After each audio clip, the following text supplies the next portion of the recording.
आचार्य प्रशांत की क्या अथॉरिटी? क्या वो धर्मगुरु हैं? क्या वो शंकराचार्य हैं? धार्मिक मामलों में उनकी और सर कुछ नेता तो जैसे बिहार इलेक्शन में ऐसे बोल रहे थे कि रिपोर्टर ने पूछा कि रिजर्वेशन बढ़ते बढ़ते तो 100% हो जाएगा। तो बोल रहा था तो दिक्कत क्या है कि रामानुजन जो हैं उनको सपने में आके देवी माँ फॉर्मूला बताती थी। तो उसकी क्या आपके पास? वही तो बात है ना, रजनीश जो है वो अपने को उन्होंने खुद भगवान डिक्लेयर कर दिया। तो रजनीश तो मैं तो उनको बिल्कुल रिस्पेक्ट नहीं करता, उनकी कोई भी बातों में कोई दम नहीं मुझको दिखता है। अल्टीमेटली वो फ्रॉड के केस में कितने अरेस्ट भी हुए आपको पता होगा सारी चीजें। 90 वो जो है उनके पास में रोल्स रॉयस हुआ करती थी और एकदम ऐशो आराम।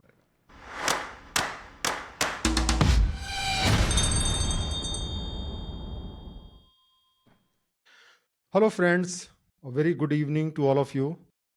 और आज आपका जो है इस वीकली क्वेश्चन आंसर सेशन में आपका स्वागत है।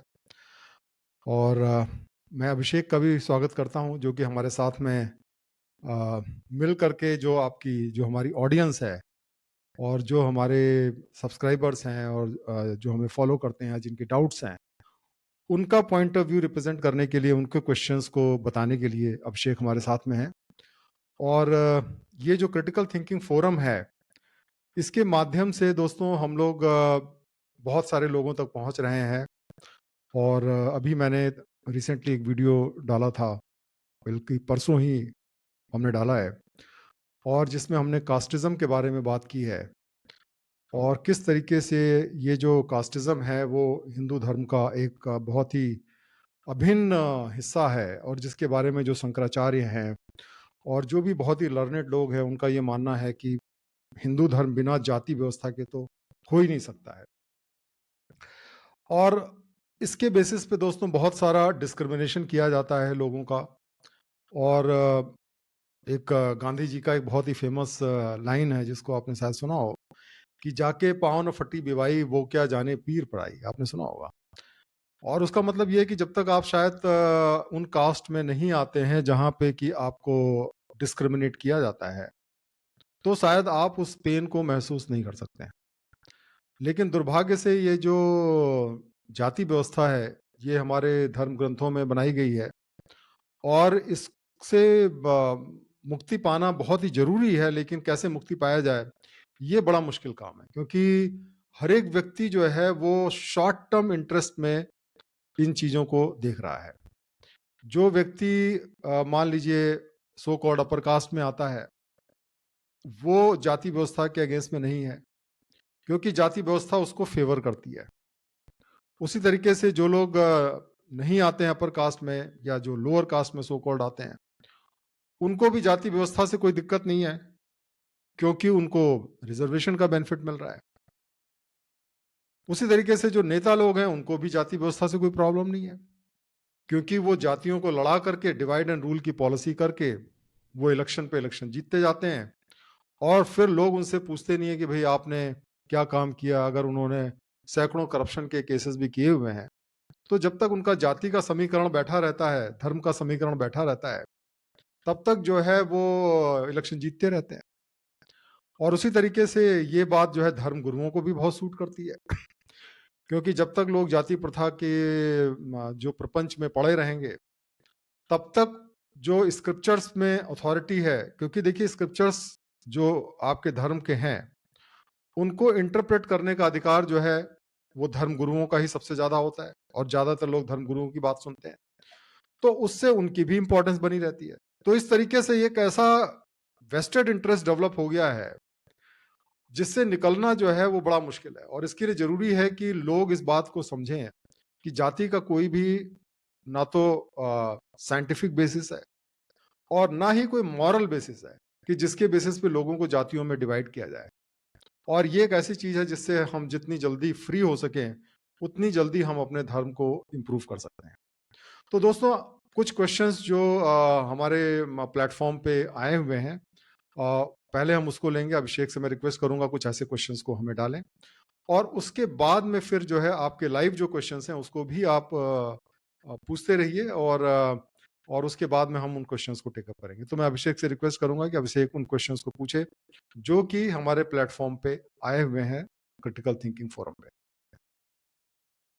Good evening sir. Good evening. Sir पहला क्वेश्चन राहुल जी का है कि मतलब कोई उनको आपकी सारी बातें मतलब बिल्कुल सही लगती हैं, लेकिन उनका ऐसा डाउट है कि इंडिया में जैसे गरीब लोग का सहारा सिर्फ भगवान ही है और अमीर लोग ना भी करें तो भी उनको चल जाएगा, तो गरीबों की मजबूरी टाइप है मतलब ये ऐसा। देखिए, ये एक बहुत ही अच्छा सवाल है, क्योंकि जब आप गरीब रहते हैं तो आप भगवान पे रिलाई करते हैं, क्योंकि आपके पास में एजुकेशन लेवल आपका अच्छा नहीं है, आप पढ़े लिखे नहीं हैं, और आपके पास में रिसोर्सेज नहीं है।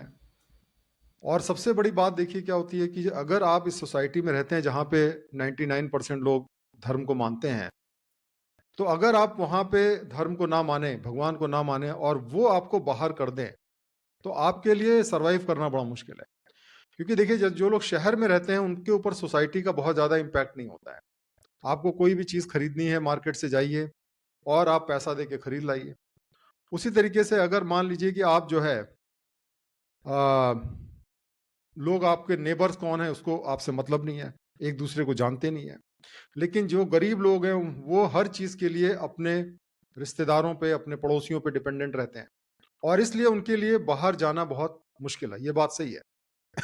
लेकिन दोस्तों, हमें ये भी जानना पड़ेगा कि जब तक हम इससे बाहर नहीं निकलेंगे, जब तक हम उन अंधविश्वासों में पड़े रहेंगे, तब तक हम गरीबी से भी बाहर नहीं निकल पाएंगे। देखिए, आपने देखा होगा बहुत सारे जो हमारे यहाँ पे कांवड़ यात्राएं होती हैं, या बहुत सारे जो धार्मिक स्थलों पे लोग जाते हैं, अगर आप देखेंगे तो उसमें ज्यादातर लोग जो है वो गरीब या मिडिल क्लास के लोग जाते हैं।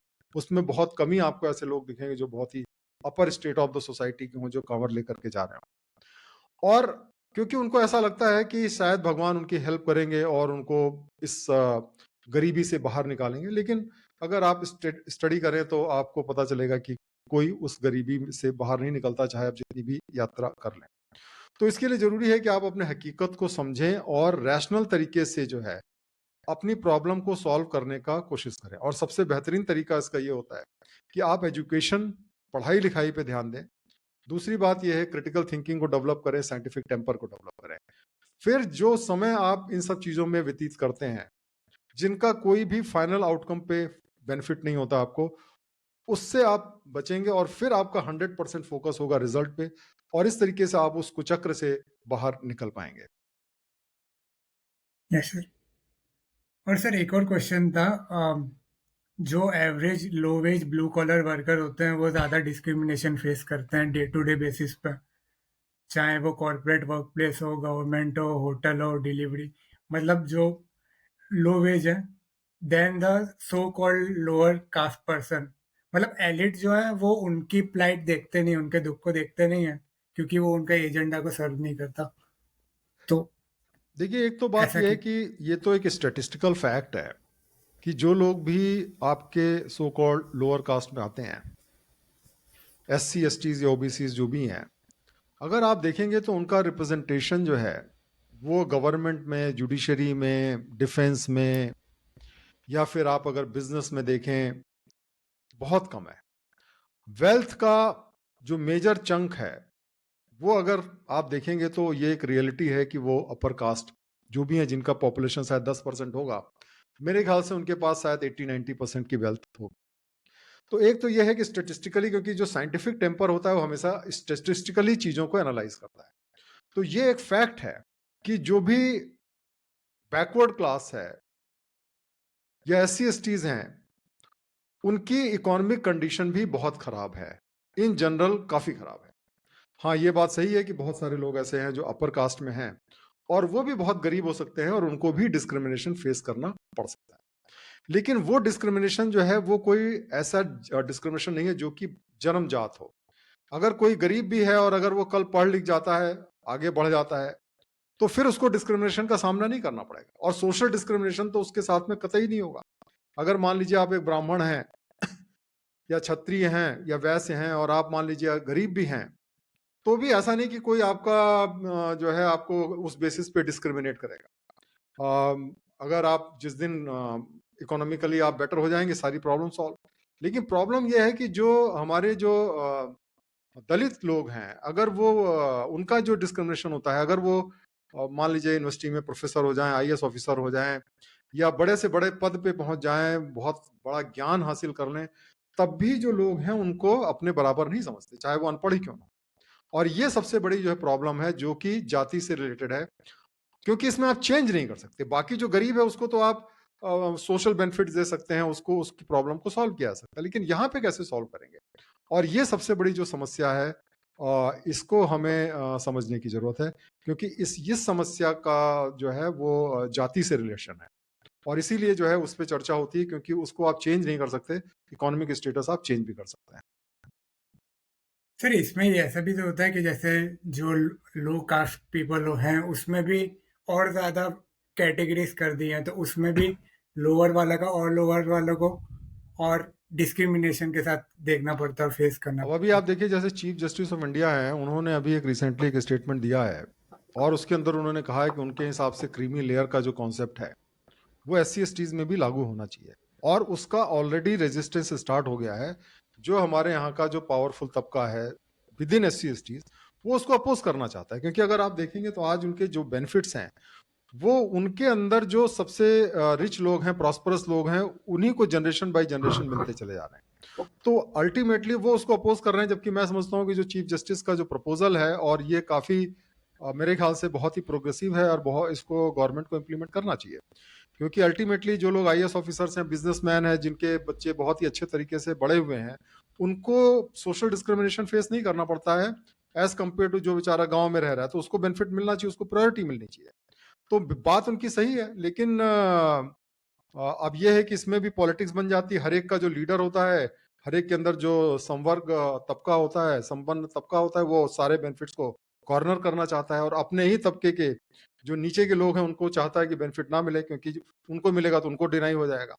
तो लेकिन मेरे ख्याल से ये काफी रीजनेबल है कि एक पर्टिकुलर लेवल के बाद में आपको बेनिफिट नहीं मिलना चाहिए, चाहे आप जिस भी जाति के हों, और बाकी लोगों को बेनिफिट मिलना चाहिए जो पिछड़े हुए हैं। और सर ये जैसे गुजरात में पटेल्स हो गए या मराठा का रिजर्वेशन का बीच में आया था, हर इंसान चाहता है कि हमको रिजर्वेशन मिल जाए, हमको तुम कुछ भी बोल लो। हाँ, तो यही है ना कि ये जो रिजर्वेशन की पॉलिसी है, यही अपने में एक ऐसी पॉलिसी है जो कि एक टेम्पोररी पॉलिसी की तरह इंट्रोड्यूस हुई थी, लेकिन अब ये एक पावर सेंटर बन गया है, और रिजर्वेशन जो है बड़ा मुद्दा बन गया है। कायदे से हमारा गोल ये होना चाहिए कि कास्ट डिस्क्रिमिनेशन को हम खत्म करें, और जब कास्ट डिस्क्रिमिनेशन खत्म हो जाएगा तो ऑटोमेटिकली रिजर्वेशन भी खत्म हो जाएगा, उसका कोई बेसिस नहीं रह जाएगा। और इन दोनों चीजों पे साथ साथ काम करने की जरूरत है, लेकिन इन दोनों डायरेक्शन में कोई काम नहीं हो रहा है। कास्ट डिस्क्रिमिनेशन भी बढ़ रहा है और रिजर्वेशन भी बढ़ रहा है, तो इस तरीके से हम लोग बिल्कुल गलत डायरेक्शन पे जा रहे हैं। जिस तरीके से हमारे जो जो संविधान करता थे, और जो हमारे जिन्होंने फ्रीडम फाइटर थे, जो चीज विजुअलाइज किया था, हम बिल्कुल उसके अपोजिट डायरेक्शन में जा रहे हैं। और सर कुछ नेता तो जैसे बिहार इलेक्शन में ऐसे बोल रहे थे कि रिपोर्टर ने पूछा कि रिजर्वेशन बढ़ते बढ़ते तो 100% हो जाएगा, तो बोल रहा था तो दिक्कत क्या है? नहीं, कोई दिक्कत मतलब नहीं है। वोट देखिए, बात चाहिए यही, तो। जब तक आपको वोट मिल रहे हैं तब तक क्या दिक्कत है? उसका देखिए, दिक्कत ये है कि वो ये सारी चीजें क्या है कि रिजर्वेशन जो है वो एक लिमिट से ज्यादा होने पे ये जो मेरिटोरियस लोग हैं किसी भी उसमें, वो उसमें नहीं आ पाते हैं। अब जैसे मान लीजिए आपको एक टीचर को अपॉइंट करना है, आप मान लीजिए एक कोचिंग इंस्टीट्यूट है या स्कूल है, उसमें टीचर को अपॉइंट करना है। अब एक टीचर है जो मान लीजिए 100 में 90% वाला है, परफॉर्मेंस के हिसाब से, नॉलेज के हिसाब से, क्वालिटी के हिसाब से, लेकिन आपने उसकी जगह पे एक दूसरे व्यक्ति को क्वाली कर लिया जिसके 40% नंबर है, 50% नंबर है। ठीक है, आपने उसको एक जॉब दे दिया, जो भी कर दिया, लेकिन आप सोचिए कि अगर वो 30-40 साल तक पढ़ाता है, तो उसकी वजह से कितना लोगों को सफर बच्चे करना पड़ेगा। तो ये चीज है कि हमें सोशल इम्पैक्ट को देखना है। हमें ये जो जो आइडेंटिटी पॉलिटिक्स है, कि जहां पे आपको ये कहा जाता है कि भाई आप इस जाति के हैं तो उसको वोट करिए जो कि आपकी जाति को सपोर्ट करता है, या आप उस धर्म के हैं तो उसको वोट करिए जो आपके धर्म को सपोर्ट करता है। इसकी जगह पे आपको जो है इस तरीके का करना चाहिए कि आप इंडियन हैं, और उसको वोट करिए जो कि आपके देश को सपोर्ट करता है, और ऐसी पॉलिसी को वोट करिए जो आपके देश को आगे ले जाती है। और देश को तभी आगे ले जाएंगे जब जो बेस्ट पर्सन है उसको बेस्ट जगह पे अपॉइंट किया जाए, तभी जो है ये देश आगे जा पाएगा। और जितने भी डेवलप कंट्रीज हैं आप देखिए, चाहे अमेरिका हो, चाहे जर्मनी हो, जापान हो, चाइना हो, सब जगह पे फोकस जो है वो है कि बेस्ट पर्सन को बेस्ट जगह पे डाला जाए। और अगर कोई डिस्क्रिमिनेशन है तो उसको खत्म किया जाए, बिल्कुल आयरन हैंड से खत्म किया जाए। जो भी डिस्क्रिमिनेशन करता है उसके खिलाफ में स्ट्रिक्ट एक्शन लिया जाए। लेकिन अल्टीमेटली जब तक आप गवर्नमेंट में, प्राइवेट में जो है लोगों को उनके परफॉर्मेंस और मेरिट को रिवॉर्ड नहीं करेंगे, तब तक एफिशिएंसी इंप्रूव नहीं करेगी। और सर ट्विटर पे एक डिबेट वो भी चलती है कि जैसे मेडिकल सीट के लिए किसी डॉक्टर को रिजर्वेशन के लिए कर दिया, तो उसकी वजह से पेशेंट्स की हेल्थ भी इम्पेक्ट होगी। अब ये तो देखिए एक स्टडी की बात है कि हमें ये देखना पड़ेगा, क्योंकि हमें बैलेंस करके चलना पड़ेगा। ये एक सोशल रिप्रेजेंटेशन एक इशू है और परफॉर्मेंस एक इशू है। अब जैसे मान लीजिए कि कोई बंदा टीचर बनता है, हो सकता है उसके नंबर थोड़े से कम हो, या एक मेडिकल डॉक्टर बनता है उसके नंबर कम हो, लेकिन अल्टीमेटली जब वो डॉक्टरी का एग्जाम क्वालिफाई करता है तो उसके लिए तो पेपर सेम ही है। और अगर वो मान लीजिए कि सपोज करिए कि वो एग्जाम पास करके फिर डॉक्टर बनता है और उसके बाद में वो अगर मेहनत से काम करता है, तो मेरे ख्याल से ऐसा कोई कारण नहीं है कि वो उस लो परफॉर्मेंस को ओवरकम कर सकता है। जैसे मैं आपको अपने गवर्नमेंट सर्विस के बारे में बताऊं। अब सिविल सर्विसेज में आपको मालूम है कि रिजर्वेशन की पॉलिसी है, जैसा कि आप सभी को पता है। और उसके अंदर जो है मैंने ये देखा है कि जो आदमी बहुत टॉपर है अपने बैच का, या बहुत ज्यादा यूपीएससी के अंदर टॉप रैंक लाया हुआ है, वो एक अच्छा सिविल सर्वेंट साबित हो, इस बात की कोई गारंटी नहीं है और इसका कोई रिलेशनशिप मेरे हिसाब से मैंने कोई ऐसा देखा नहीं है।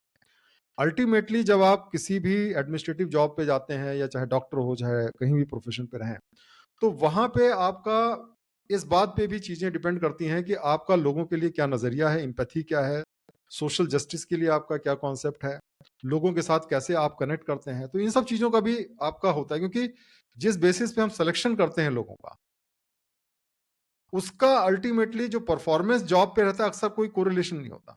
अब सिविल सर्विसेज में आप देखिए, आप कोई भी मैथ्स लेकर के, फिजिक्स लेकर के, पर्सियन लेकर के, या जनरल स्टडीज में रट करके आप एग्जाम में सेलेक्ट हो गए, लेकिन आपको उससे रिलेटेड कोई काम नहीं करना है, तो इसका कोई कोरिलेशन नहीं है। तो एक स्क्रीनिंग क्राइटेरिया है, लेकिन इस पे एक प्रॉपर स्टडी होने की जरूरत है कि भाई क्या इसका कितना इंपैक्ट होता है।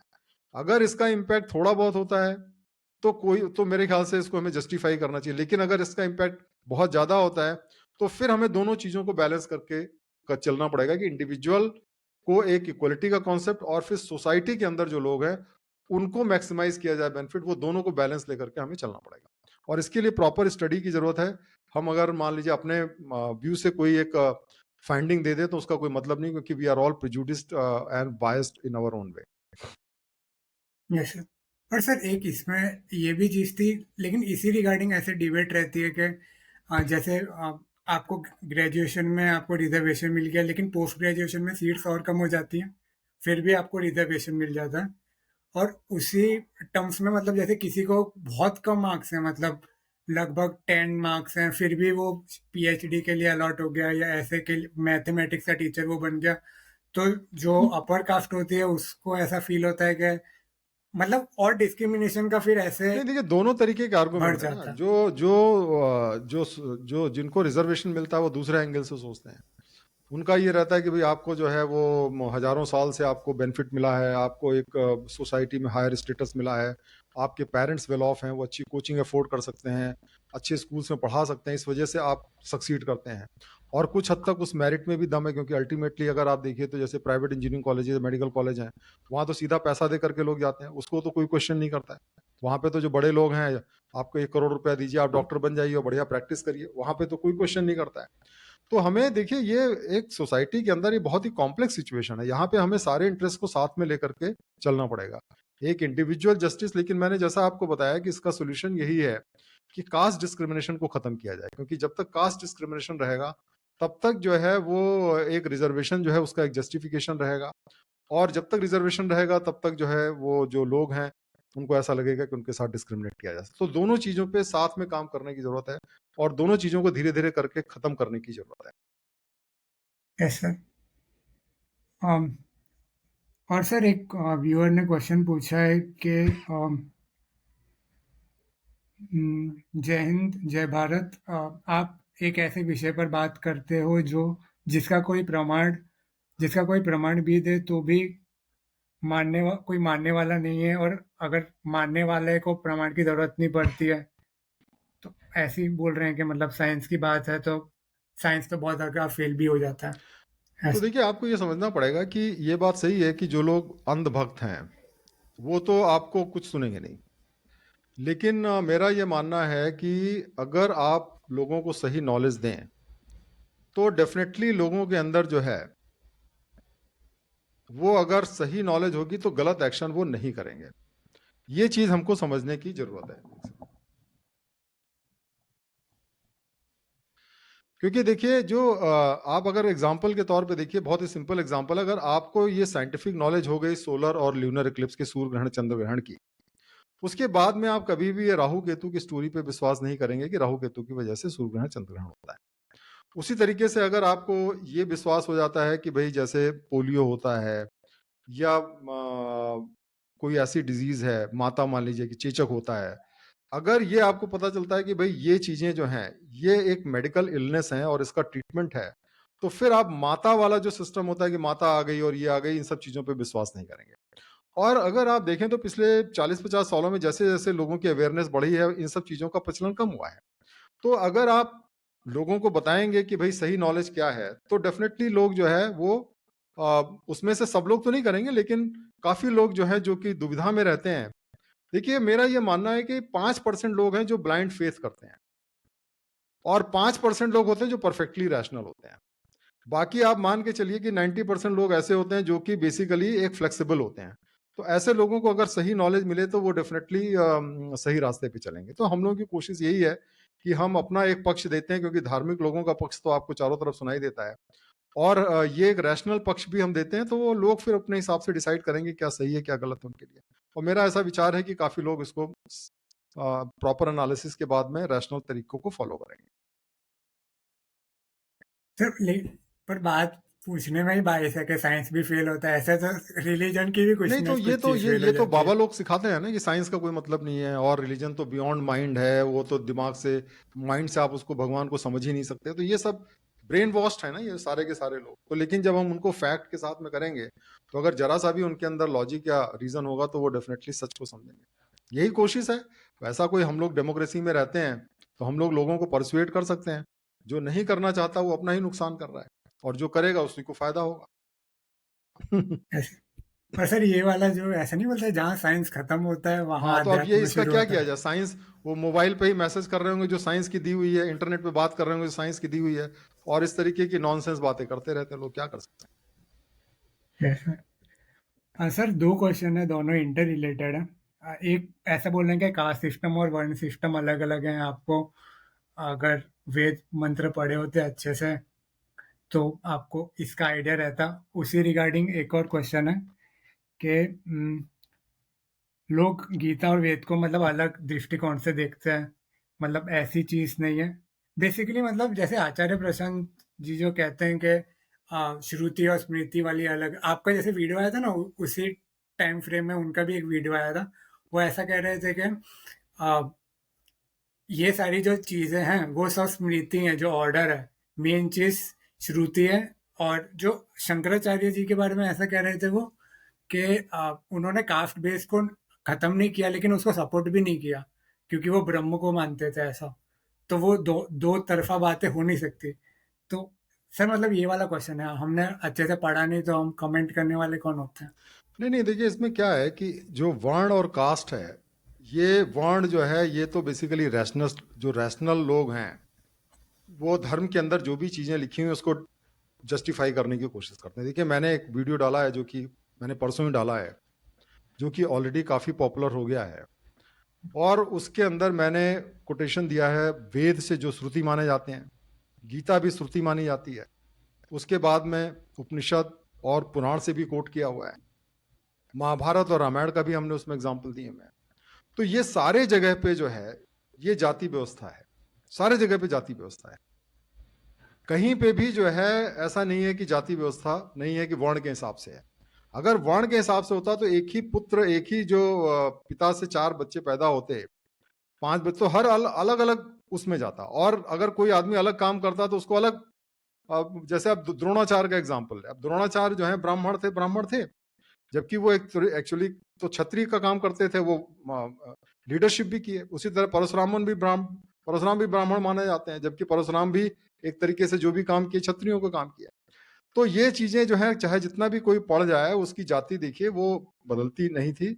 और दूसरा देखिए क्या होता है कि जैसे लॉ होता है, लॉ के अंदर जो भी कॉन्स्टिट्यूशन जैसे आपका है, आपको पता होगा कि आज ही एक जजमेंट रिपोर्ट हुआ है जो कि कल आया था सुप्रीम कोर्ट का, जिसके अंदर कॉन्स्टिट्यूशनल बेंच जो है उससे जो ओपिनियन ली गई थी उसके हिसाब से उसने ओपिनियन दिया है कि जो सुप्रीम कोर्ट है वो गवर्नमेंट के लिए गवर्नर के लिए टाइम फ्रेम फिक्स नहीं कर सकता कि इतने टाइम फ्रेम के अंदर आपको ऑर्डर करना है, और अगर ऐसा ऑर्डर होता है तो अगर ऐसा टाइम फ्रेम मान लीजिए क्रॉस कर जाता है तो उसको डीम्ड अप्रूवल माना जाए। ऐसा उसने एक 2 बेंच का जजमेंट था कुछ महीनों पहले तमिलनाडु के केस में आया था, उसको उन्होंने पलट दिया, ओवर रूल कर दिया।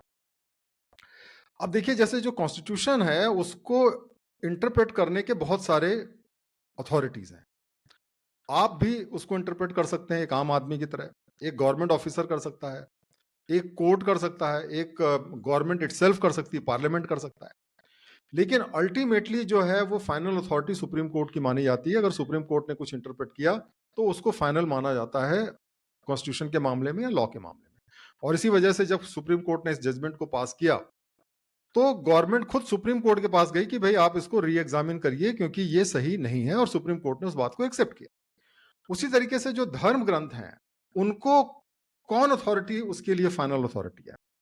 उसकी फाइनल अथॉरिटी आपके धर्मगुरु हैं, चाहे वो बाबा लोग हों जिनकी बहुत फॉलोइंग हो, चाहे वो आपके शंकराचार्य हों। भाई शंकराचार्य से बड़ी तो कोई अथॉरिटी नहीं है ना हमारे देश में।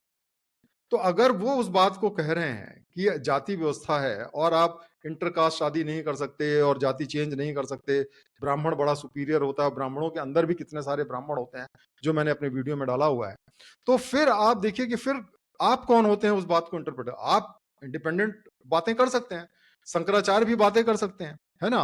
आप गीता इंटरप्रेट कर सकते हैं, गीता आपको अवेलेबल है, आप इंटरप्रेट करिए, आप वेद इंटरप्रेट करिए। बट अल्टीमेटली जैसा मैंने आपको बताया कि धर्म का इंटरप्रिटेशन जो धर्म गुरु होते हैं उन्हीं का इंटरप्रिटेशन जो है वो धार्मिक लोग मानते हैं। और इसलिए जो धर्म गुरु कह रहे हैं आप इंडिविजुअली आप उसके अगेंस्ट में नहीं जा सकते। ये बात जरूर है कि आज हमारे धर्म गुरुओं के पास में वो पावर नहीं है कि आपको बिरादरी से बाहर कर दें। अगर उनके पास में पावर होती कि भाई आपने चूंकि इंटरकास्ट शादी कर दी तो आपको धर्म से बाहर किया जाता, और पहले ऐसा होता था, सोसाइटी में लोग बाहर कर दिए जाते थे जब इंटरकास्ट मैरिज करते थे। तो धर्मगुरु शायद वो करते हैं, लेकिन आज उनकी कोई इतनी अथॉरिटी नहीं है, उनकी कोई इतनी सुनता नहीं है। और लॉ के अंदर परमिट किया गया है इंटरकास्ट मैरिजेस या इंटर रिलीजन मैरिजेस भी परमिट किया, और धर्मगुरु उसके ऊपर नहीं जा सकते। लेकिन वो ऑलमोस्ट कॉन्सिस्टेंटली आप देखेंगे वो लोग सब यही कहते हैं कि साहब जो वेदों में लिखा है वही सही है, और जाति व्यवस्था है और वो बर्थ के हिसाब से ही होती है।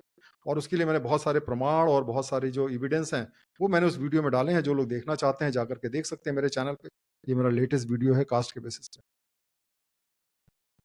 सर आपने तो जैसे चीज़ें उस हिसाब से बता दी कि उधर भी वैसा दिया हुआ है, लेकिन वो जो आचार्य प्रशांत जी हैं वो वैसे वाले रेफरेंस देते हैं जिसमें थोड़ा सा ऐसा भाई हम ये कंफ्यूजन कहते हो हैं जाए। आचार्य प्रसाद की क्या अथॉरिटी? क्या वो धर्म गुरु हैं? क्या वो शंकराचार्य हैं? धार्मिक मामलों में उनकी क्या अथॉरिटी है? वो एक स्पीकर हैं। जैसे मैं आज बोल रहा हूं, वैसे ही आचार्य प्रसाद हैं, बस उनकी फॉलोइंग ही तो ज्यादा है ना। तो आप अगर दूसरा टेस्ट करना चाहते हैं आम जनता क्या समझती है कि क्या वर्ण प्रोफेशन से होता है या वर्ण जो है आपका बर्थ से होता है, जो क्षत्रिय ब्राह्मण क्षत्रिय है। तो आप जाकर के देखिए 99% लोग जो है वो इसी बात को मानेंगे कि साहब बर्थ जो है वो आपके बर्थ से होता है, जो आपका कास्ट है बर्थ से होता है। उसी तरीके से कानून क्या मानता है, अगर आप उसको चेक करें तब भी आपको पता चलेगा कि आपका कानून जो है वर्ण की कोई भी जो धर्म में लिखा उसको तो स्वीकृति देता नहीं है, वो तो जाति को मानता है। जाति जनगणना होती है, जाति का सर्टिफिकेट दिया जाता है, वर्ण का सर्टिफिकेट दिया जाता है क्या किसी को? वर्ण के बेसिस पर रिजर्वेशन होता है क्या? तो अल्टीमेटली गवर्नमेंट जो है वो बर्थ के हिसाब से मानती है, जनता बर्थ के हिसाब से मानती है, धर्मगुरु बर्थ के हिसाब से मानते हैं। तो आपके हमारे इंडिविजुअल इंटरप्रिटेशन से क्या फर्क पड़ता है? हम लोग कहते रहे, ये कोई मानेगा कोई नहीं मानेगा। आचार्य प्रशांत उनके की कोई हिसाब से अथॉरिटी नहीं, ही उन्होंने is not a spiritual Guru, he is not a government, he is not a supreme court जज। उनकी क्या अथॉरिटी है कि जिसके बेसिस पे लोग मानेंगे? जिसको मानना है मान रहे, जो नहीं मानना नहीं मान उनकी अथॉरिटी है, वो सबसे अच्छा सोचते नहीं सोचते। हैं। वो तो उनको ऐसा लगता हो, तो हर एक आदमी को गलत फहमी होती है, उसका क्या किया जाए? गलत फहमी का कोई इलाज थोड़ी ना है। सर लेकिन जैसे आप भी रिजेक्ट करते हैं कास्ट सिस्टम को, वो भी रिजेक्ट करते हैं, ठीक है? दोनों का मीन्स अलग है, मतलब अलग तरीके से आप पूरी तरीके से फैक्ट ऐसे बता देते हो, वो थोड़ा सा इंटरप्रेट करके करते हैं, तो उस दृष्टिकोण से वो भी सही हुई ना, मतलब नहीं ऐसे नहीं, देखा दोनों जाए में तो। देखिए बहुत फर्क है। आचार्य प्रशांत जो हैं वो बेसिकली अपने को वेदांतिक फिलोसफर कहते हैं। उनका गीता का जो है वो रेगुलर कोर्स चलता है, वेदांत का कोर्स करते हैं, लोग उसको ज्वाइन करते हैं, हजारों हजार लोगों ने ज्वाइन किया है उनको। तो वो वेदांत के बाहर नहीं जा सकते, और वो इस बात को मानते हैं कि जो श्रुति है, चाहे वेद हो, चाहे वेदांत हो, चाहे गीता हो, ये धर्म ग्रंथ हैं जो कि एब्सोल्युटली सही हैं। उनकी लिमिटेशन ये है कि वो उसी को रीइंटरप्रेट कर सकते हैं, उसी का अलग मतलब निकाल सकते हैं, वो उसके बाहर नहीं जा सकते। वो नहीं कह सकते कि नहीं गीता गलत है, वो ये नहीं कहेंगे वेद गलत है। मैं ये कहता हूं कि जितने धर्म ग्रंथ हैं सब इंसानों ने बनाए हुए हैं, चाहे वो वेद, गीता, कुरान, बाइबल, चाहे जो भी हैं, और ये भगवान ने नहीं बनाए हुए हैं, इनकी कोई अथॉरिटी नहीं है। ये सब सोचना कि ये श्रुति है या डिवाइन है, ये अपने में ही एक भ्रम है, क्योंकि कोई भगवान ही नहीं है। जब कोई भगवान ही नहीं है तो उसकी आवाज कौन सुनेगा? अब आप सोचिए एक सिंपल तरीके से कि अर्थ की जो डायमीटर है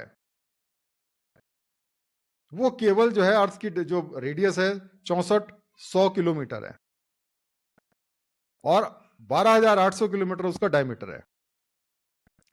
अगर एक लाइट वेव को भेजा जाए तो वो 1 सेकंड में 8 चक्कर अर्थ के मार सकती है, इतनी छोटी है अर्थ।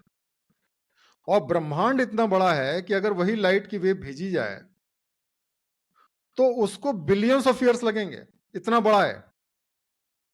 आप सोचिए कि अगर ये मान लिया जाए कि वो भगवान ने बनाया है, तो जो हमारी अर्थ है उसकी आइडेंटिटी कितनी होगी? मुश्किल से आप समझिए कण की तरह है।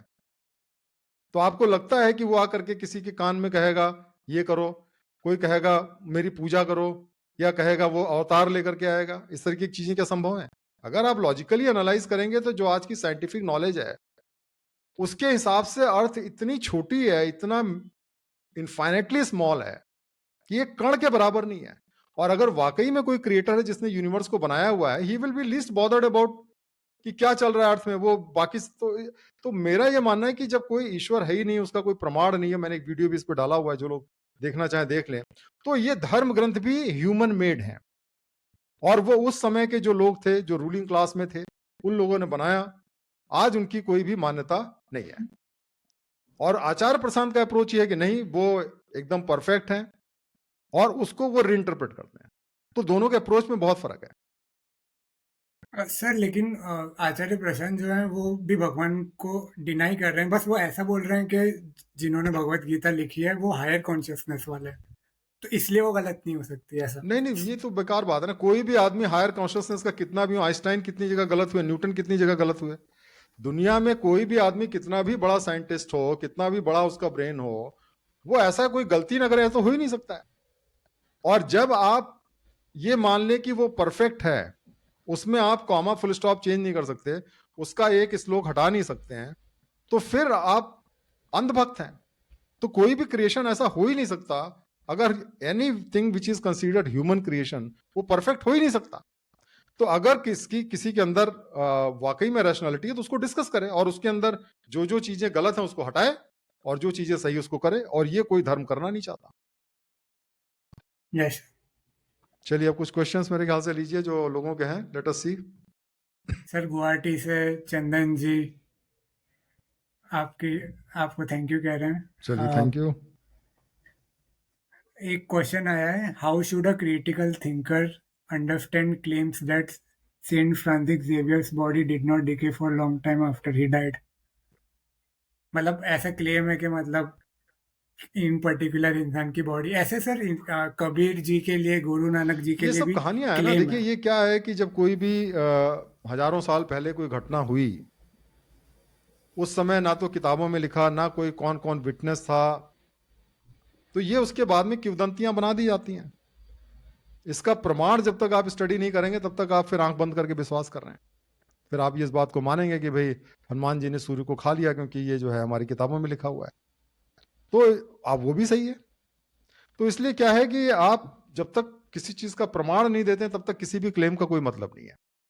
और कोई प्रमाण नहीं है इन सब चीजों में कि कोई भी ऐसी बॉडी हो जिसने कि नेचुरल लॉ का वायोलेशन किया हो। और सर इनके क्वेश्चन में ही ऐसा लिखा है कि क्रिटिकल क्या बोलते हैं कि व्हाट आर नेचुरल और साइंटिफिक रीजन, मतलब पहले से ही बोल रहा है कि क्या कोई रीजन साइंटिफिक है रीजन है ही जो नहीं। इसको जब कोई एक्सप्लेन चीज कर किसी दे। चीज का प्रमाण ही नहीं है, भाई तब हुआ था तो आज की तारीख में भी तो 8 बिलियन लोग हैं, 2-4 लोगों की बॉडी तो ऐसे डिके होनी चाहिए थी ना, कि डिके नहीं हो रही है। ऐसा कोई एक आदमी तो मिले, तभी तो साइंटिफिक रिसर्च करेंगे। हजारों साल पहले लोगों ने मान लिया, उसका कोई मतलब नहीं है ना, किसी किताब में लिख दिया और क्या। Right. Sir Mohit ji question पूछ रहे हैं क्या ईश्वर का अस्तित्व है? नहीं, मैं तो पहले ही कह चुका हूं, ईश्वर का कोई अस्तित्व नहीं। ईश्वर एग्जिस्ट नहीं करते हैं, सिर्फ हमारे इमेजिनेशन में एग्जिस्ट करते हैं। जितने भी तर्क हैं वो सारे के सारे उसका कोई बेसिस नहीं है। मैंने एक वीडियो डाला हुआ है जिसके अंदर हमने 11 जो स्ट्रॉन्ग आर्गूमेंट दिए जाते हैं, उसका उसका क्या उसको कैसे, उसमें क्या गलतियां हैं, वो सारी चीजें मैंने डाली हुई हैं। तो मेरा जो अपनी एनालिसिस है उसके हिसाब से मैंने तो कोई भी ऐसा एविडेंस नहीं देखा जो ये प्रूफ करे कि ईश्वर एग्जिस्ट करता है। बाकी आपकी अपनी मर्जी है, अगर आप विश्वास करना चाहते हैं विश्वास करिए, इसमें कोई प्रॉब्लम नहीं है। लेकिन अगर आप लॉजिकली सोचते हैं तो मेरे हिसाब से कोई ऐसा एविडेंस नहीं है। और आप देख सकते हैं कि जो भी एविडेंस है उसको हम लोगों ने उसका क्या जो उसकी इनवैलिडिटी क्या है और क्या फेलिसियस लॉजिक है उसको हमने किया हुआ है, उसमें बताया हुआ है। चलिए। सर एक और क्वेश्चन है, how did life begin? Big bang हुआ था कि नहीं हुआ था, आपको क्या लगता है? देखिए, लाइफ का अभी तो ये बहुत ही बड़ी ये चैलेंज है साइंटिस्ट के लिए भी, कि लाइफ कैसे बिगिन हुई। और अभी तो जो बेस्ट थ्योरी है वो है बिग बैंग थ्योरी। लेकिन बिग बैंग थ्योरी कोई ऐसी परफेक्ट थ्योरी नहीं है, लेकिन उसके बहुत सारे एविडेंस है जिससे ये ऐसा यूनिफॉर्म साइंटिफिक कम्युनिटी में ओपिनियन है कि बिग बैंग से शुरुआत हुई और 13.4 या 13.6 बिलियन ईयर्स पहले यूनिवर्स स्टार्ट हुआ। लेकिन हो सकता है कि कल उससे कोई बेहतर थ्योरी आए। अब दूसरा जो अल्टरनेटिव जो धर्म देते हैं, वो उसके अंदर कोई भी एक यूनिटी नहीं है। अब पहली बात तो देखिए ये है कि सारे धर्म ग्रंथ जो हैं वो अलग अलग तरीके से बताते हैं कि यूनिवर्स कब क्रिएट हुआ। बाइबल में अगर आप देखेंगे तो यूनिवर्स को भगवान ने 6 दिनों में बनाया। अगर आप हमारे पुराणों में देखें तो अगर आप ब्रह्म पुराण पढ़ें तो उसमें ब्रह्मा जी स्वयंभू हैं, वो पहले पैदा हुए, बाकी को उन्होंने बाद में बनाया। उसी तरह विष्णु पुराण में अलग कहानी, शिव पुराण में अलग कहानी, ग्रीक मैथोलॉजी में अलग कहानी। जितने धर्म है सब ने अपनी अपनी कहानी बनाई हुई है। तो ऐसा तो नहीं होता कि भाई आप धर्म के हिसाब से जो है वो आ, मानेंगे कि भाई इस तरीके से क्रिएट हुआ है।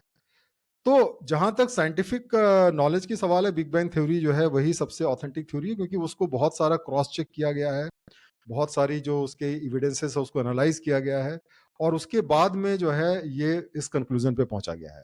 तो मेरे हिसाब से आज की तारीख में बेस्ट थ्योरी वही है। हालांकि कुछ क्वेश्चंस अभी भी आंसर साइंटिफिक कम्युनिटी को करने हैं कि किस तरीके से बिग बैंग के पहले क्या था, बिग बैंग क्यों हुआ, और मेरे ख्याल से धीरे धीरे करके हो सकता है उसका जवाब आएगा। बट फिलहाल तो बेस्ट थ्योरी यही है।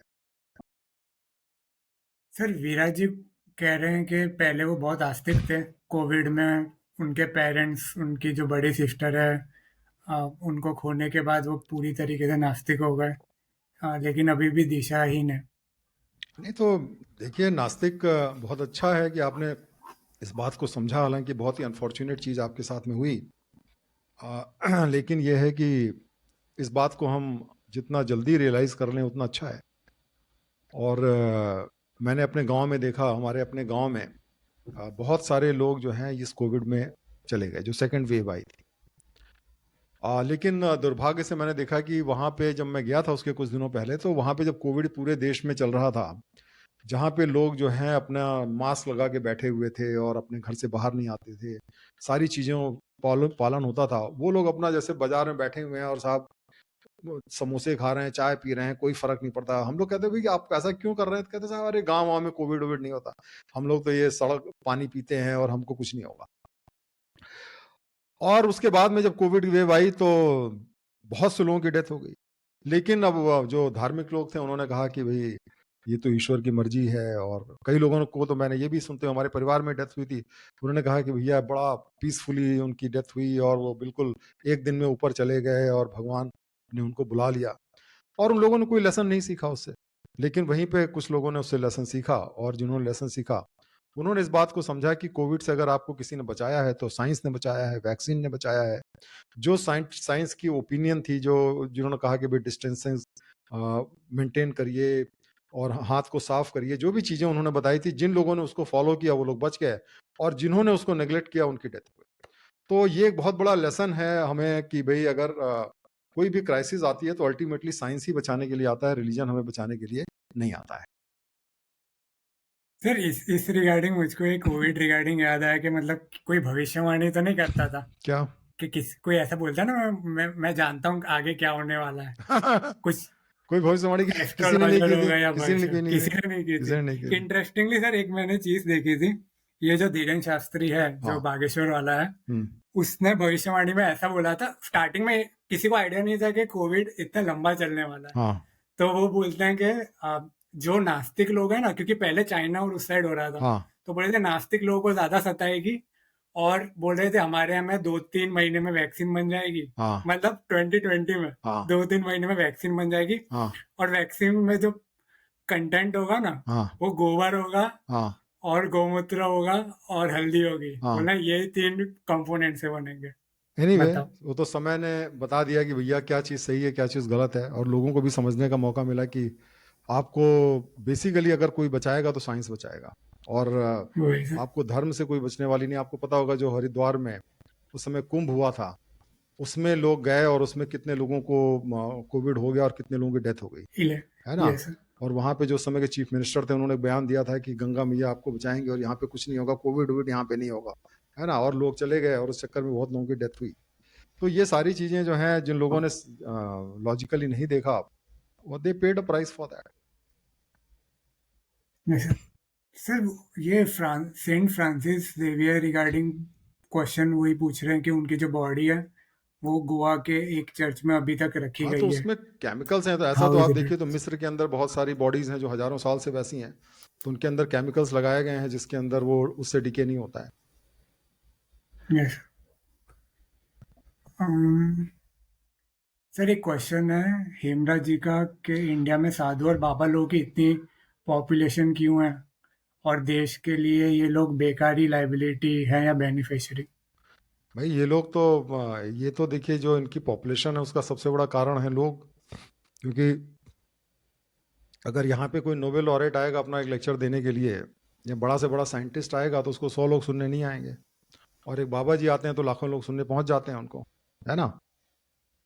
और वहाँ पे तो ये तो लोगों की बात है। और दूसरी बात है, जब लोग चूंकि इनके लिए जाते हैं बाबाओं के पास, तो वो उनके पास में एक पावर हो जाती है, क्योंकि जब वो कहते हैं भाई इसको वोट दो, तो वो वोट देते हैं उनको। इतना ज़्यादा लोग उनसे इंप्रेस रहते हैं, तो उस तरीके से पॉलिटिकल पावर उनके पास में आ जाती है। तो ये सारे कारण हैं। तो अल्टीमेटली तो मैं समझता हूँ इसके लिए हमारी धार्मिकता जिम्मेदार है। जब तक लोग रैशनल नहीं होंगे, तब तक जो है ये बाबा और जो नेता लोग हैं जो धर्म का इस्तेमाल करके इलेक्शन जीतते रहते हैं, जीतते रहेंगे। तो इसके लिए तो जरूरी है कि भाई हम लोग रैशनल हों, और अल्टीमेटली तो मैं उन्हीं लोगों को जिम्मेदार मानता हूँ जो अंधभक्त हैं और जो अपना रैशनल माइंड का इस्तेमाल नहीं करते हैं। तो हम लोग की कोशिश यही है क्रिटिकल थिंकिंग फोरम के माध्यम से, कि हम आपको दूसरा पहलू भी बताएं, ताकि अगर आप थोड़े से भी लॉजिकल हैं और थोड़ी सी भी आप स्टडी करना चाहते हैं, तो आपको पता चले सच क्या है, झूठ क्या है। और हमारा ऐसा मानना है कि अगर आदमी को पता चले कि सच क्या है, झूठ क्या है, तो हमेशा सच को चुनेगा। ये विश्वास पे मेरा सारा काम चलता है। सर ध्रुव जी क्वेश्चन पूछ रहे हैं कि how you gonna respond fine tuning argument. वो इंटेलेक्चुअल डिजाइनर है कोई वैसी? नहीं, इंटेलेक्चुअल डिज़ाइनर जो है, देखिए ये भी एक बहुत ही मतलब वो भी मैंने अपने जो 11 आर्गूमेंट्स उसमें दिया हुआ है। और उसमें वॉच मेकर की थ्योरी देते हैं कि साहब, जैसे वॉच, अगर आपको सड़क पे वॉच मिलती है, तो वॉच जो है ऑटोमेटिक तो डिज़ाइन नहीं हो सकती कि उसके पार्ट्स आकर के उसमें लग जाएं और वॉच इसका मतलब कि वॉच अगर है तो इसका मतलब वॉच को किसी ने डिज़ाइन किया है। ये डिज़ाइनर्स थ्योरी मानी जाती है। लेकिन आपको ये पता चलेगा कि जो इवोल्यूशन हुआ है इंसान का, वो लाखों साल के अंदर हुआ है, करोड़ों साल के अंदर हुआ है। जो धरती की उम्र है वो करीब करीब 4 बिलियन ईयर्स की मानी जाती है, और इंसान का इवोल्यूशन हुए भी लाखों साल हो चुके हैं। और इसके अंदर जो है हर एक जनरेशन में चीजें चेंज होती रहती हैं। अभी जो आज का इंसान है, अगर आप देखिए, तो 100 साल पहले जो हम थे उससे काफी डिफरेंट है। इवन एवरेज हाइट की अगर बात करें तो आप देखेंगे वर्ल्ड वाइड जैसे से न्यूट्रिशन बढ़ा है लोगों का हाइट बढ़ी है। तो जिस तरीके से क्रॉस ब्रीडिंग होती है, एक दूसरे के साथ में हम मिलते हैं और एक दूसरे के साथ में जब इंटरकास्ट शादियां होती हैं, इंटररिलीजियस शादियां होती है, इंटररेशियल शादियां होती हैं, उससे एक नया जनरेशन स्टार्ट होती है। और ये अगर आपको अच्छी तरीके से जानना है तो आप थोड़ा सा जो इवोल्यूशन की थ्योरी है डार्विन की उसको स्टडी करें, जिसके अंदर उन्होंने बताया है कि किस तरीके से जो है वो चीजें इवॉल्व हुई हैं। और ये कोई एक दिन में इवॉल्व नहीं हुई है, करोड़ों साल में इवॉल्व हुई है। तो ये जब तक आप स्टडी नहीं करेंगे तब तक आपको लोग ऐसा बताते रहेंगे वॉच मेकर थ्योरी को करके। सर अमित जी ने जो हमने पिछले लाइव में जो क्वेश्चन पूछा था वही पूछा कि रामानुजन जो हैं उनको सपने में आके देवी माँ फॉर्मूला बताती थी, तो उसकी क्या आपके पास नहीं, एक्सप्लेनेशन है? ये देवी माता आके कोई फार्मूला नहीं बताती हैं। रामानुजन अगर फिजिशियन नहीं होते, अगर रामानुजन साहब जो है वो मैथमेटिशियन नहीं होते तो उनको कोई फार्मूला नहीं पता चलता है ना। तो ये जो रामानुजन को फार्मूला पता चलता है वो इसलिए पड़ा, उनको पता चला कि वो उसके पीछे बहुत सालों से मेहनत कर रहे थे। जैसे आपको पता होगा कि एक बहुत ही फेमस आर्किमिडीज का जो एक सिद्धांत है, अगर आपने आर्किमिडीज के बारे में पढ़ा हो, तो आर्किमिडीज जो है वो उस इशू पे काम कर रहे थे कि किस तरीके से उनको एक प्रॉब्लम दी गई थी कि एक मिक्स मेटल था जिसमें दो मेटल्स मिक्स थे और उनको ये पता करना था कि दोनों का कंपोजिशन क्या है। इस टाइप की प्रॉब्लम थी, उससे बहुत दिनों से काम कर रहे थे, लेकिन वो उसमें उनको सफलता नहीं मिल रही थी। फिर एक बार वो पानी में नहा रहे थे, एक बाथ टब में थे, और फिर उनको एकदम से वो आइडिया आया कि कैसे इसको मेजर कर सकते हैं। और उन्होंने देखा कि जितना कोई भी अगर चीज को हम डुबोते हैं तो वो अपने वॉल्यूम के बराबर वाटर को डिस्प्लेस करता है, उसका वेट उतना कम हो जाता है। बेसिकली इस तरीके की थ्योरी जो है वो जो आर्किमिडीज प्रिंसिपल है वहां से हुआ। और उसके बाद कहते हैं वो यूरोका कहते हुए बाहर भागे। और तो उनको आइडिया आया, नहाते समय आया, है ना। ऐसे बहुत सारे अगर आप साइंटिफिक कम्युनिटी की देखेंगे तो उनको आइडिया कई बार लोगों को सबकॉन्शियस माइंड में आता है। तो जैसे हम ड्रीम भी करते हैं तो ड्रीम में अल्टीमेटली जो बात दिन भर हम सोचते रहते हैं उसी से रिलेटेड बातें आती रहती हैं। तो आपको, चूंकि आप इस बारे में इतना ज्यादा रामानुजम साहब एब्जॉर्व थे, दिन रात उसके बारे में सोचते रहते थे, तो उनको ऐसा लगा कि ये बात उनको देवी अम्मा ने बताई या ड्रीम से बताई। पर अल्टीमेटली बात यह कि अगर वो इस पे काम नहीं करते तो उनको फार्मूला नहीं पता चलता। जैसे E is equal to M C square अगर आइंस्टाइन को पता चला तो ऐसा नहीं कि किसी देवी ने आकर के उनको बता दिया, उस पर बहुत सालों से काम कर रहे थे। उसी तरीके से रामानुजन साहब बहुत ही वेल नोन मैथमेटिशियन है और वो बहुत सालों से काम कर रहे थे, और धीरे धीरे करके उनको इस बात को रियलाइज हुआ। जैसे रातों में, अब जैसे मैं आपको बताता हूँ कि मैं जैसे अपने बच्चों को पढ़ाता था, जब मैं, मेरे बच्चे 10th 11th में 12th तक थे, तो उनको मैथ्स और फिजिक्स में पढ़ाता था। और अक्सर क्या होता था कि मैं उनको प्रॉब्लम सॉल्व कर देता था, लेकिन कई बार ऐसा होता था कि प्रॉब्लम हमसे फंस जाती थी, कि नहीं निकली प्रॉब्लम। अब जब प्रॉब्लम नहीं निकलती थी तो मैं उसके बारे में लगातार सोचता रहता था, बहुत सोचता रहता था, और रेस्ट कर रहे हैं।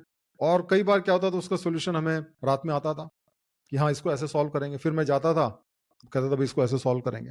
तो जब आप किसी प्रॉब्लम पे लगातार सोचते रहते हैं तो कई बार आपको बिल्कुल ही, जब आपका माइंड अनकॉन्शियस रहता है तो उस समय आपके दिमाग में एकदम से आइडिया आता है। और ये मेरे ख्याल से कोई मिस्ट्री की बात नहीं, आप सारे लोग जो हैं इस बात को महसूस करते होंगे। तो उसी तरीके से रामानुजम को भी आइडिया आया, जब वो सो रहे थे रात में उनको लगा, फिर उन्होंने उसको जब इंप्लीमेंट किया तो पता चला। वैसे ही एक मुझे याद है, एक और कोई साइंटिस्ट है क्या, बहुत ही फेमस केमिस्ट्री के बहुत ही बड़े, आई थिंक नोबेल लॉरेट भी हैं।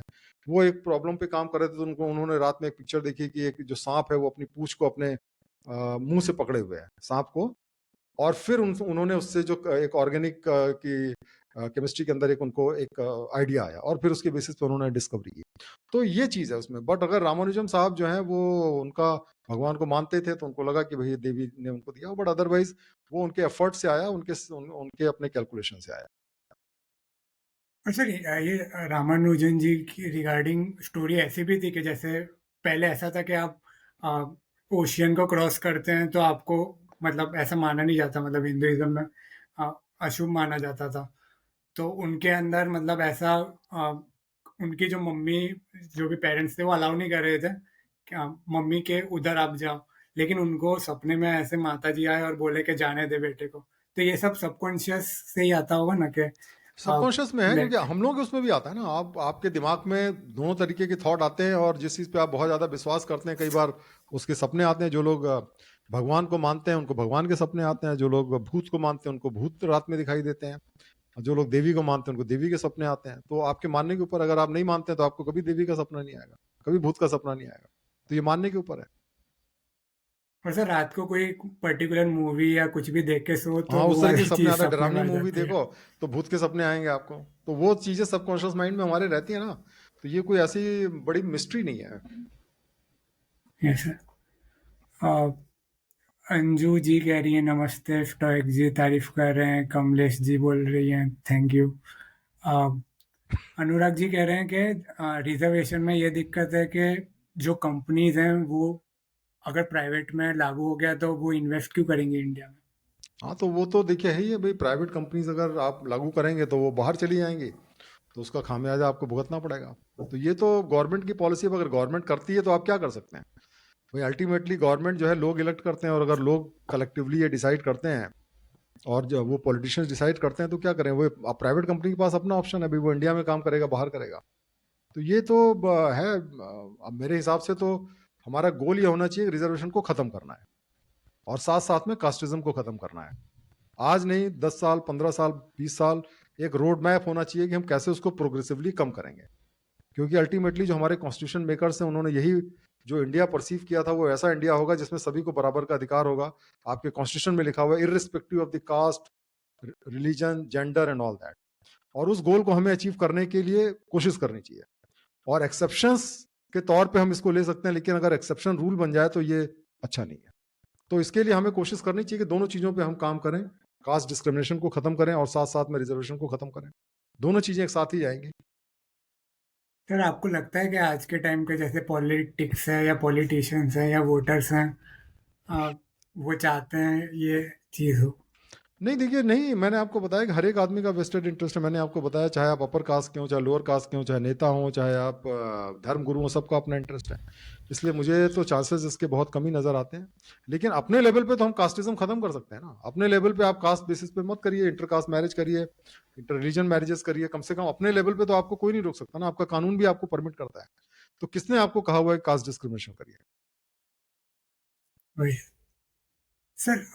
ये अनुराग जी ये क्वेश्चन पूछ रहे हैं कि आ, जैसे किसी ने मतलब जैसे मैं हूँ या कोई और है, किसी ने कभी डिस्क्रिमिनेशन ही नहीं किया हो किसी लोअर कास्ट के साथ में, तो वो भी अनजस्ट फील करते हैं ना कि उनको सीट नहीं मिलती, हाँ, कोई तो वो एग्जाम उनको आप निकालने आपके में कुछ। डिस्क्रिमिनेशन पे नहीं होता ना, क्योंकि ये तो कलेक्टिव रिस्पॉन्सिबिलिटी है ना। जैसे पॉलिटिशियंस का आप लीजिए, कोई भी पार्टी जो पावर में है, ऐसा नहीं कि उसको 100% लोगों के वोट मिलते हैं। अगर उसके पास में सबसे ज्यादा वोट हैं, हो सकता है उसके पास में 30% वोट हो, तो तब भी वो पावर में आएगी। तो ये कोई रूल ऐसा नहीं बनाया हुआ है कि अगर आपने डिस्क्रिमिनेशन किया है तो आपको रिजर्वेशन नहीं मिलेगा। ये जो है ये बेसिकली पार्लियामेंट ने इस बेसिस पे डिसाइड किया है।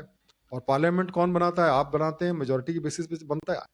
तो ये तो डेमोक्रेसी के अंदर है, जिसको कहते हैं democracy is the dictatorship of the majority, या उसको कई बार टायरनी ऑफ द मेजोरिटी कहा जाता है। तो जो मेजोरिटी डिसाइड करती है उसके बेसिस पे रूल्स बनते हैं। तो आप नहीं करते हैं, हो सकता है आप ना करते हो, लेकिन ये बात सत्य है कि majority of the people discriminate. अगर आप मेजोरिटी ऑफ देखेंगे, जो अपर कास्ट में लोग हैं डेफिनेटली डिस्क्रिमिनेट करते हैं। मैं इस बात को अपने मैं जितने रिश्तेदारों को मैं जानता हूँ, जितने लोगों को जानता हूँ, उनके अंदर बहुत ही सुपीरियर फीलिंग है कि हम अपर कास्ट के हैं। अगर शादी ब्याह की बात हो, कभी भी वो सोच ही नहीं सकते कि उनके जो परिवार का कोई सदस्य किसी लोअर कास्ट से शादी कर ले। तो भले ही वो आपसे सोशल प्लेटफॉर्म पे मिलते रहते हैं, लेकिन उनके प्रेजुडिसेस बने रहते हैं। तो इसलिए जो होता है ये वाकई में हकीकत है, ये हकीकत है। मैं कोई ऐसी बात नहीं कर रहा हूँ। और मैं देखता हूँ चारों तरफ, और जो जितना ज्यादा धार्मिक है वो उतना ही ज्यादा वो कास्टिस्ट भी है। जो आदमी सेकुलर है वो शायद धर्म पे विश्वास, कास्ट पे डिफरेंशिएशन नहीं करेगा, धर्म पे नहीं करेगा। जो एथीस्ट है नहीं करेगा, क्योंकि वो धर्म को मानता ही नहीं है, कास्ट को मानता ही नहीं है। लेकिन जितना आप धार्मिक है उतना ही ज्यादा कास्टिस्ट है, ये मैंने देखा। और सर ये ऐसा बोल रहे हैं कि अगर इफ वी से जैसे टेररिस्ट अलग होते हैं, मुस्लिम्स अलग होते हैं, वैसे सारे जनरल कास्ट वाले कास्टिस्ट थोड़ी ना होते हैं। नहीं, उससे नहीं होता ना, बट मेजोरिटी तो है ना। बात तो ये मेजोरिटी से है, और मेजोरिटी तो है, इसमें कोई दो राय नहीं है।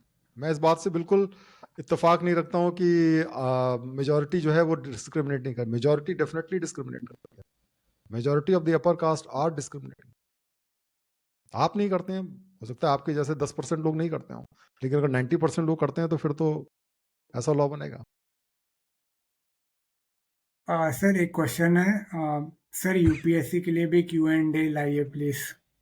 नहीं, यूपीएससी देखिए, मैं यूपीएससी पे फोकस नहीं कर रहा हूँ। आप यूपीएससी अपने में एक बहुत ही स्पेशलाइज फील्ड है, और यूपीएससी फिलहाल मैं यूपीएससी पे फोकस नहीं कर रहा हूँ। और हमारा फोकस इसी पे है, क्रिटिकल थिंकिंग फोरम पे। इससे रिलेटेड कोई सवाल तो आप पूछिए। यूपीएससी के लिए तो हजारों लाखों टीचर्स हैं, आप उनके पास जाइए, वो आपको अच्छे अच्छे आंसर्स दे देंगे। सर ये मुखर्जी क्वेश्चन पूछ रहे हैं कि कोई भी इंडियन सिटीजन है उसको अभी तक नोबेल प्राइज साइंस या मेडिसिन में क्यों नहीं मिला सीवी रमन के बाद में? क्योंकि हम लोग बिल्कुल क्रिएटिव नहीं है ना। हम लोग तो अभी भी यही समझते हैं ना कि हमारा जो बेस्ट स्क्रिप्चर है, सारी नॉलेज हमारे वेद में, पुराण में, गीता में और उपनिषद में मिल गई है। अब हम उससे बेटर हो ही नहीं सकते हैं। तो कोई भी नया इन्वेंशन होता है, चाहे वो एयरप्लेन का हो, चाहे इंटरनेट का हो, तो कहते साहब हमारे तो धर्म ग्रंथों में पहले से ही है। तो इवोल्यूशन की थ्योरी ये कहती है कि हर जनरेशन जो है वो प्रीवियस जनरेशन से बेटर हो रही है, लेकिन हमारा जो इंडियन माइंडसेट है वो हमें ऐसा लगता है कि हर जनरेशन डेटोरेट हो रही है। We are becoming dumber and dumber. तो हमारे यहाँ पे तो जो क्रिएटिव आदमी होता है उसको तो कोई अप्रिशिएट नहीं करता। आपका काम ये होता है कि आप पावर हो आपके पास में, गवर्नमेंट जॉब में चले आइए, पावर हो, पैसा हो, तो सोसाइटी उसी की रिस्पेक्ट करती है। जो आदमी क्रिएटिव है, जो आदमी कुछ नया कहता है, तो उसको तो हमारे सोसाइटी को डिस्क्रिमिनेट करती है, उसको हमारी सोसाइटी तो उसको बहुत ही कंडेम करती है। तो हमारी सोसाइटी का ही एटीट्यूड है ये तो। और वहीं पे वेस्टर्न कंट्रीज में अगर आप देखेंगे तो जो आदमी क्रिएटिव है, जो कुछ नया करता है, जो अच्छा साइंटिस्ट होता है, जो अच्छा एंटरप्रेनर होता है, उसकी रिस्पेक्ट जो है किसी भी बड़े पॉलिटिशियन या सिविल सर्वेंट से ज्यादा होती है। आपने कभी देखा है वहां पे अमेरिका के अंदर, जर्मनी के अंदर, कि लोग गवर्नमेंट जॉब में जाने के लिए लाइन लगाए? यहाँ पे अगर आप एक कांस्टेबल का जॉब भी रहता है तो उसके लिए लाखों लोग अपेयर होते हैं। उन कंट्रीज में आपको नहीं दिखेगा। तो ये हमारे कंट्री का है, सिस्टम है। हमारे यहाँ पे आप प्रोफेसर बन जाइए और एक थानेदार है, तो देखिए लोग किसकी ज्यादा रिस्पेक्ट करते हैं। यस। सोसाइटी क्रिएट करती है ऐसे लोगों को। सोसाइटी सर, अगर जैसे अ, ऐसे जो साइंटिस्ट हैं जो इसरो में, उनको भी अच्छे से ट्रीट गवर्नमेंट भी नहीं करती, ऐसा लगता है। नहीं देखिए, पहली बात तो ये है कि जो बेस्ट ब्रेन है वो अक्सर जाता ही नहीं है साइंस में। आप देखिएगा जो बेस्ट ब्रेन आईआईटी चला जाएगा, इंजीनियरिंग करके वो मैनेजमेंट करेगा, उसके बाद में बेस्ट कंपनी में जॉब लेगा। कितने ऐसे लोग हैं जो साइंटिस्ट बनते हैं, फिर कितने लोग उसमें से पीएचडी करते हैं। तो पहले तो बेस्ट ब्रेन वहां पे जाता नहीं है। फिर आप अगर साइंटिस्ट बन भी जाते हैं तो वहां पे भी जो है, अगर आप जाएंगे तो फिर हर चीज में सीनियरिटी है। आप अगर कोई नया आइडिया आएंगे तो वहां पे जो इसरो हो या कोई भी हो, वो लोग आपको एक्सेप्ट नहीं। उनको लगता है कि बाहर की टेक्नोलॉजी सुपीरियर है, वहां से सीधे इंपोर्ट करो, बजाय इसके कि हम इंडिया में डेवलप करें उन सब चीज़ों को। तो यहाँ पे ऐसा नहीं है, सारी कम्युनिटीज़ में है। मैं तो मैंने देखा यूनिवर्सिटीज़ के अंदर है। यूनिवर्सिटीज़ के अंदर अगर आप जाइए तो कितने लोग ऐसे हैं जो ओरिजिनल रिसर्च करते हैं, जो पीएचडी स्कॉलर्स हैं। वही लोग कुछ कुछ करते रहते हैं, अपना नाम जोड़ करके रिसर्च पब्लिश करते रहते हैं। बहुत कम लोग ऐसे, क्योंकि जो बेस्ट ब्रेन है वो एकेडमिक्स में जाता ही नहीं है, रिसर्च में जाता ही नहीं है। तो जब तक बेस्ट ब्रेन वहां पे नहीं जाएंगे तब तक हम कैसे क्रिएट करेंगे? यस। सर ये अनुराग जी कह रहे हैं कि भगवत गीता में जो कृष्ण है वो वैदिक रिचुअल्स और मतलब काफी चीजों के अगेंस्ट थे, और वो गुनास के हिसाब से नहीं नहीं, ऐसा नहीं है। प्रकृति उन्होंने डिसाइड वेद को करते थे। सुप्रीम माना है। ये आपको ठीक से पता नहीं है, आप जाके स्टडी करिए दोबारा। उन्होंने वेद की अथॉरिटी को इनफॉलेबल माना हुआ है, और जो हमारा दर्शन है उसको इनफॉलेबल माना हुआ है। उन्होंने वेद को कहीं भी उन्होंने रिफ्यूट नहीं किया है। मैंने गीता पढ़ी हुई है, आपने शायद नहीं पढ़ी होगी, इसीलिए आप ऐसी बात कर रहे हैं। अ, एक क्वेश्चन है सिंह जी का, how to deal with casteism? Casteism का देखिए, आप लोगों पे आपका बस नहीं है, लेकिन आपके अपने पे बस है। हमारे अपने परिवार में बहुत सारे लोगों की इंटरकास्ट शादी हुई, और मेरे अपने बच्चे ने भी की, बेटी ने भी की, और मैंने उसको सपोर्ट किया। और मेरे ब्रदर ने की थी, मैंने उसको सपोर्ट किया। और मैं हर एक आदमी जो का इंटरकास्ट शादी करता है उसको मैं सपोर्ट करता हूँ। अगर इंटर रिलीजन भी करता है तो भी मैं उसको सपोर्ट करता हूँ। तो मैं ये मानता हूँ कि जो धर्म है और जो कास्ट है, ये इंसानों ने बनाए हुए हैं, और ये सिर्फ इंसानों को डिवाइड करते हैं। तो ये आप अगर इस बात को एक्सेप्ट करेंगे और जब आप रैशनल थिंकर बनेंगे तो आपको पता चलेगा कि इसका कोई वजूद नहीं है। तो आप अपने लेवल पे तो कास्ट डिस्क्रिमिनेशन तुरंत खत्म कर दीजिए। जब आप लोगों से दोस्ती करते हैं, किसी से शादी ब्याह करते हैं, तो कम से कम अपने लेवल पे आप उसका जाति देख करके मत डिसाइड करिए कि भाई ये इस जाति का है तो इसके साथ मुझे संबंध रखने हैं कि नहीं रखना है। तो ये काम तो आप तुरंत कर सकते हैं ना। बाकी जहां तक दुनिया की बात है, बाकी जो लोगों की बात है, हर आदमी अपने हिसाब से डिसाइड करता है, उनको अपना डिसाइड करने दीजिए। आप अपने लेवल पे तो दिस वेरी मोमेंट पे आप कास्टिज्म से मुक्त हो सकते हैं। सर ये इनके अगला जो क्वेश्चन है उससे लग रहा है कि इनकी कास्ट लोअर कास्ट है, तो ये बोल रहे हैं कि इनको एक लड़की ने रिजेक्ट भी किया था, क्लासमेट्स ने बुली भी किया था, तो आप विक्टिम माइंडसेट में ना जाएं और कैसे फिर डील करें ऐसा। ये देखिए नहीं ये तो करते ऐसा लेकिन है कि दूसरे लड़की इनसे के करते हैं। रिजेक्ट करने की जहां तक बात है, ये तो ऐसा है कि अगर आप अपर कास्ट के होते तब भी लड़की रिजेक्ट कर सकती थी। ऐसा तो नहीं है कि साहब लड़की जो है वो अपर कास्ट के लोगों को, जो भी सेम कास्ट में भी रहते हैं, दोनों अपर कास्ट के भी हों, लड़का लड़की को प्रपोज करे और लड़की उसको एक्सेप्ट करे, ये कोई जरूरी तो नहीं है। अब अगर आपको कास्ट के बेसिस पे रिजेक्ट किया है तो बहुत अच्छा किया रिजेक्ट किया उसने, क्योंकि अगर आप उससे शादी कर लेते तो पूरी जिंदगी जो है आपको वो इंफीरियर ट्रीट करती रहे। तो आप उसको इस नजरिए से देखिए, तू नहीं और सही, और नहीं और सही, उस नजरिए से देखिए, तो एक तरीके से आप बच गए उससे। तो ऐसी लड़की से आप शादी करिए जो इस सिस्टम को ना मानती हो। यस, डिग्निटी इंपॉर्टेंट हाँ, है, डिग्निटी बिल्कुल कॉन्स्टिट्यूशन में इंपॉर्टेंट है, भी है। बिल्कुल इंपॉर्टेंट है।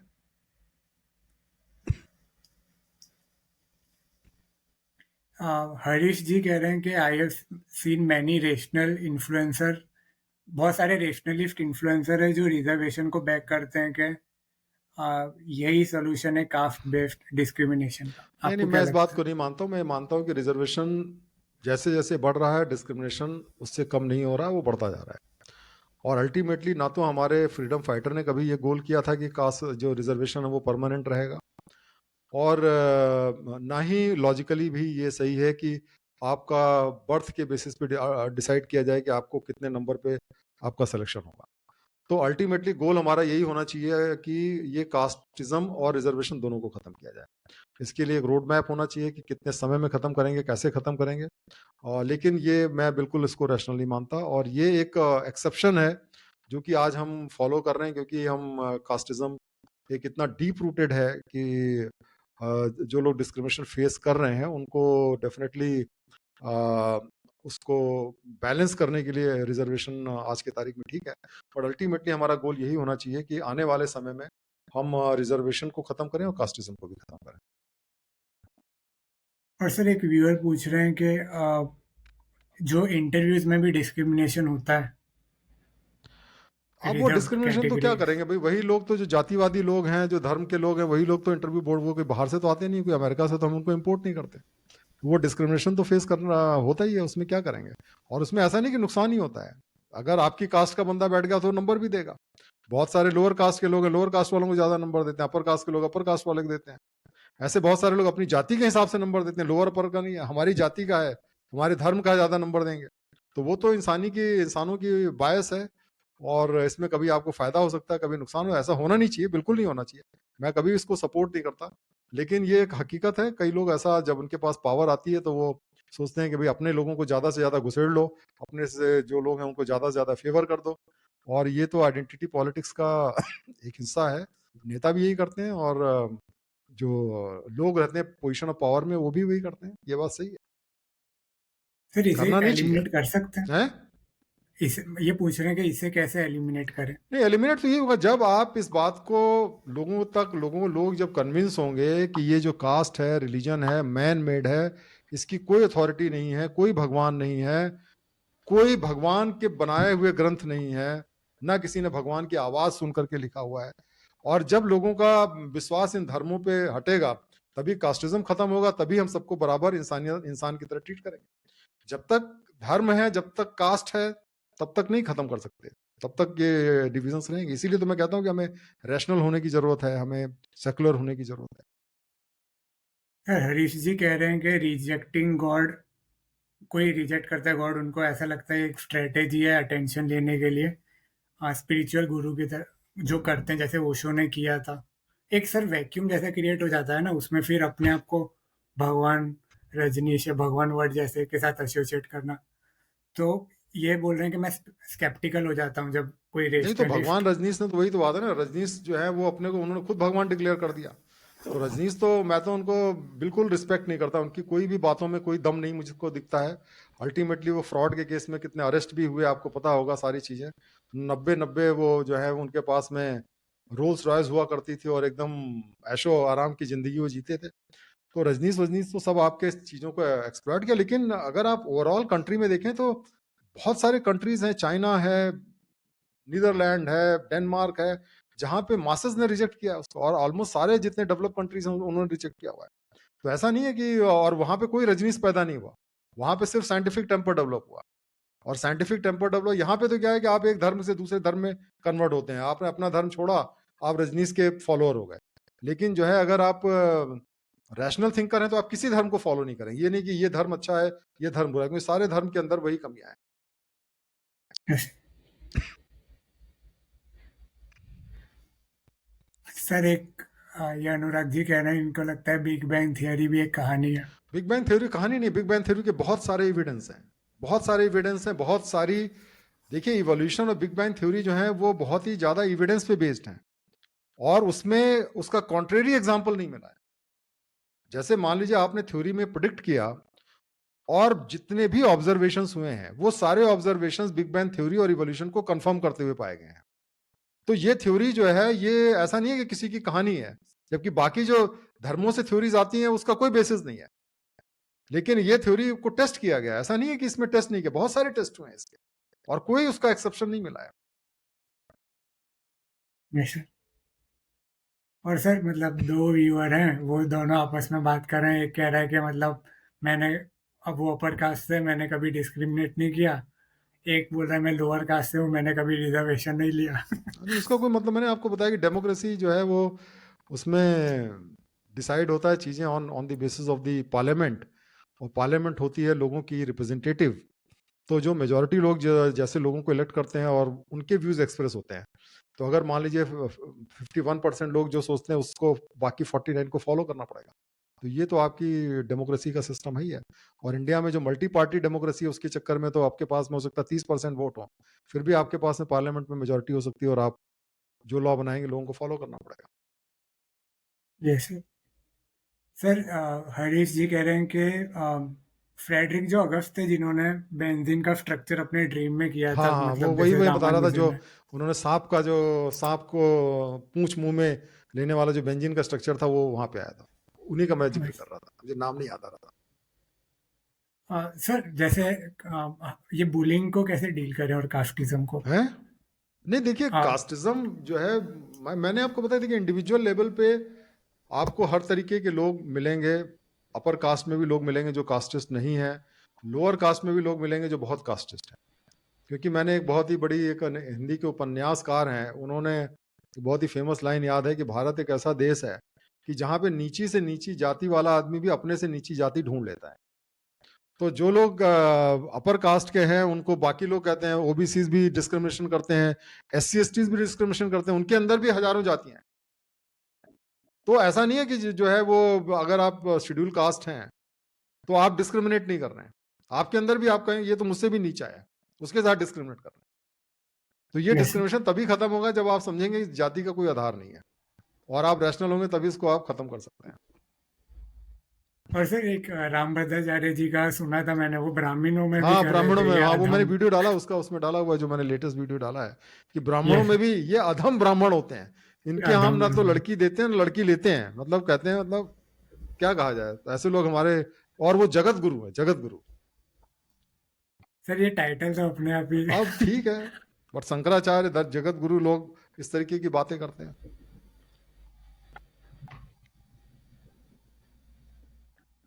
स्पिरिचुअलिटी, विशाल जी क्वेश्चन पूछे, स्पिरिचुअलिटी जैसा कुछ होता है क्या?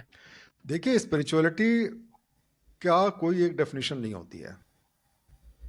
अगर स्पिरिचुअलिटी से मतलब यह है कि आत्मा होती है, अगर स्पिरिचुअलिटी से मतलब ये होता है कि भगवान जो है वो आत्मा के रूप में या स्पिरिट के रूप में सब जगह रहता है, तो ये इसका कोई एविडेंस नहीं है। लेकिन स्पिरिचुअलिटी का मतलब अगर नॉन मेटेरियलिज्म है तो मैं समझता हूं कि स्पिरिचुअलिटी मेक सेंस। क्योंकि आप अगर नॉन मेटेरियलिस्टिक हैं और अगर खुशी अपने अंदर ढूंढते हैं, आप लोगों में नहीं ढूंढते हैं कि लोग आपके बारे में क्या सोचते हैं,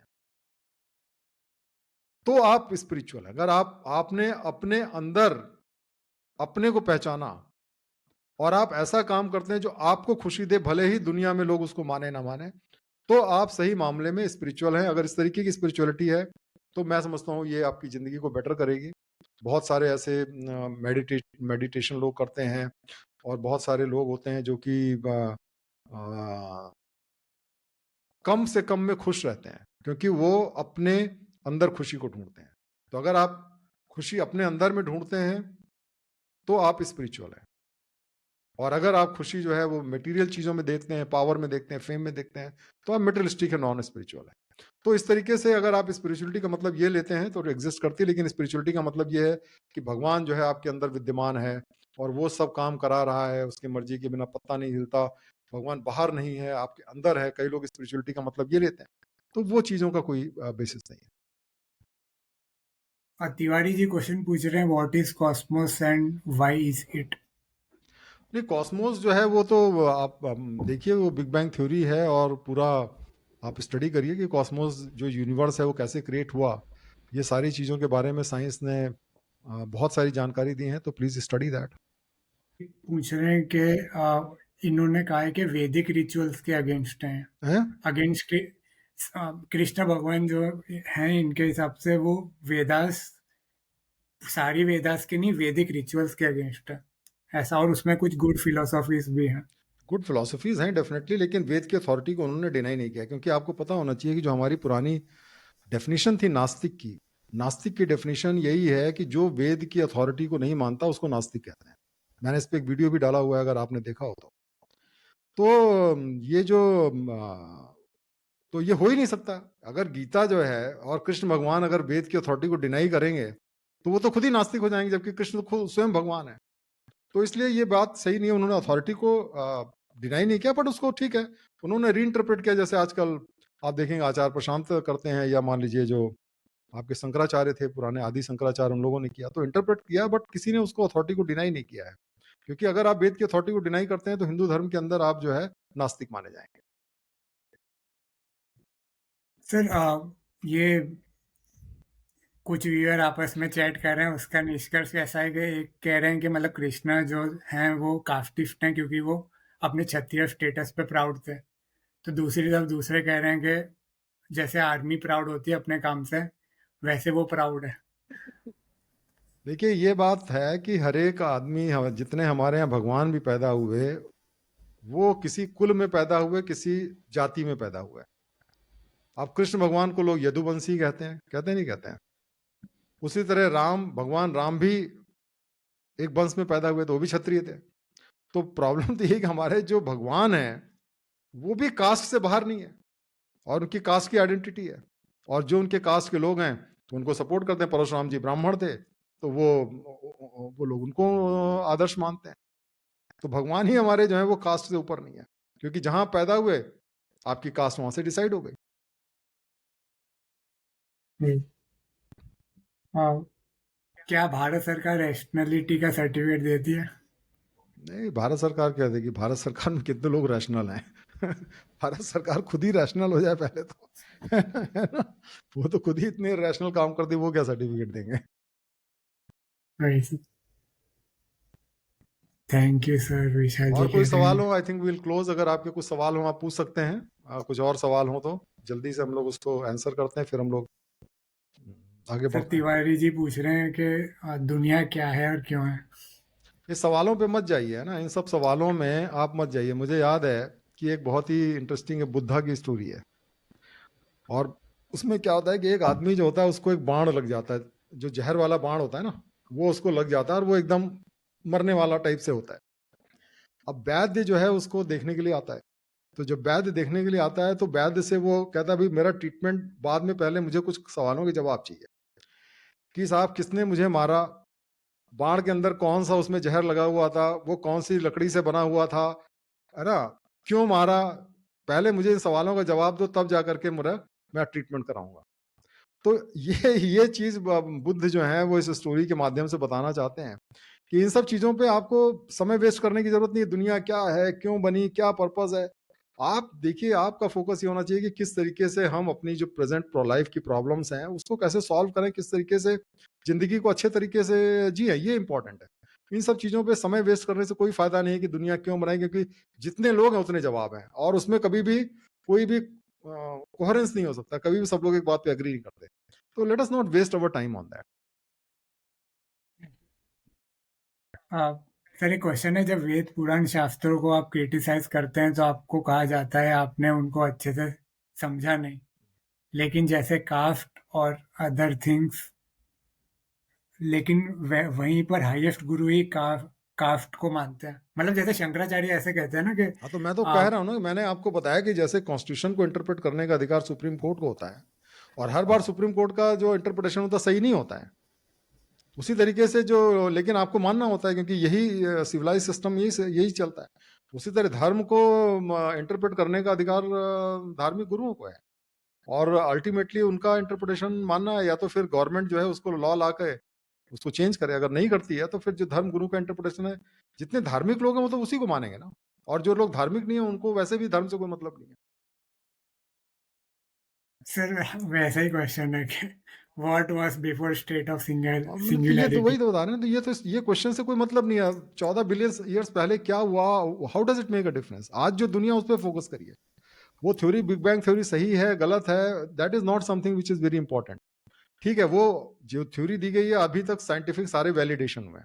इस सवाल का जवाब भी मिल जाए तो कोई फर्क नहीं पड़ता। कम से कम ये थ्योरी उनसे तो बेटर है कि जिसने कह दिया कि साहब जो है वो स्वयं भू हो गए, उन्होंने बना दिया, 8 दिन में बना दिया, 10 दिन में बना दिया, और उन्होंने कहा दुनिया जो है 5,000 साल के केवल पुरानी है। तो उनसे तो बेटर थ्योरी है ना। तो let us progress step by step.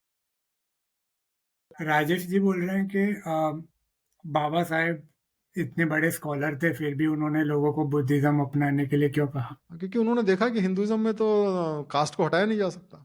चाहे आप जितने भी स्कॉलर बन जाएं, चाहे आप नोबेल प्राइज भी पा लें, आपकी कास्ट तो बदलेगी नहीं। तो उन्होंने बुद्धिज्म को इसलिए अपना लिया। लेकिन हमारे यहाँ तो प्रॉब्लम ये है ना कि जब आप धर्म भी बदल लेते हैं, चाहे बुद्धिस्ट हो जाएं, चाहे मुस्लिम हो जाएं, चाहे क्रिश्चियन हो जाएं, कास्ट तब भी आपका पीछा नहीं छोड़ती। वहां पे भी लोग कास्ट से आइडेंटिफाई करते हैं। तो आप धर्म बदल सकते हैं, कास्ट नहीं बदल सकते। तो ऐसा नहीं कि जो है वो बुद्ध बन गया तो लोगों ने उनको शेड्यूल कास्ट या कहना बंद कर दिया। तो प्रॉब्लम यही है। लेकिन उनको लगा कि भाई हिंदू धर्म उनके साथ में न्याय नहीं कर पाएगा, क्योंकि मैंने आपको बताया कि जो हमारी जाति व्यवस्था है वो हमारे धर्म ग्रंथों से आती है, और इसी वजह से शायद उनको एक होपलेसनेस की फीलिंग हुई होगी कि कोई इसका सोल्यूशन नहीं, इसलिए उन्होंने बुद्ध धर्म को एक्सेप्ट किया। और सर एक स्टेटमेंट जैसा है कि भगवान खुद भेदभाव करते हैं, हमेशा अपर कास्ट में ही जन्म लेते हैं, लोअर कास्ट में नहीं लेते हैं। मैंने आपको बताया कि भगवान तो होते ही नहीं है, तो जन्म लेने का तो कोई प्रश्न ही नहीं। जब भगवान है ही नहीं तो ये तो सारी कहानी बनाई गई है ना। और ये सारी की सारी जो आपको स्क्रिप्चर्स में दिखाई देती है, वो तो उस समय के जो लोग पावर में थे और जिनके पास में शासन था और जिसके पास में ज्ञान था, उन्होंने अपने हिसाब से कहानी को लिखी।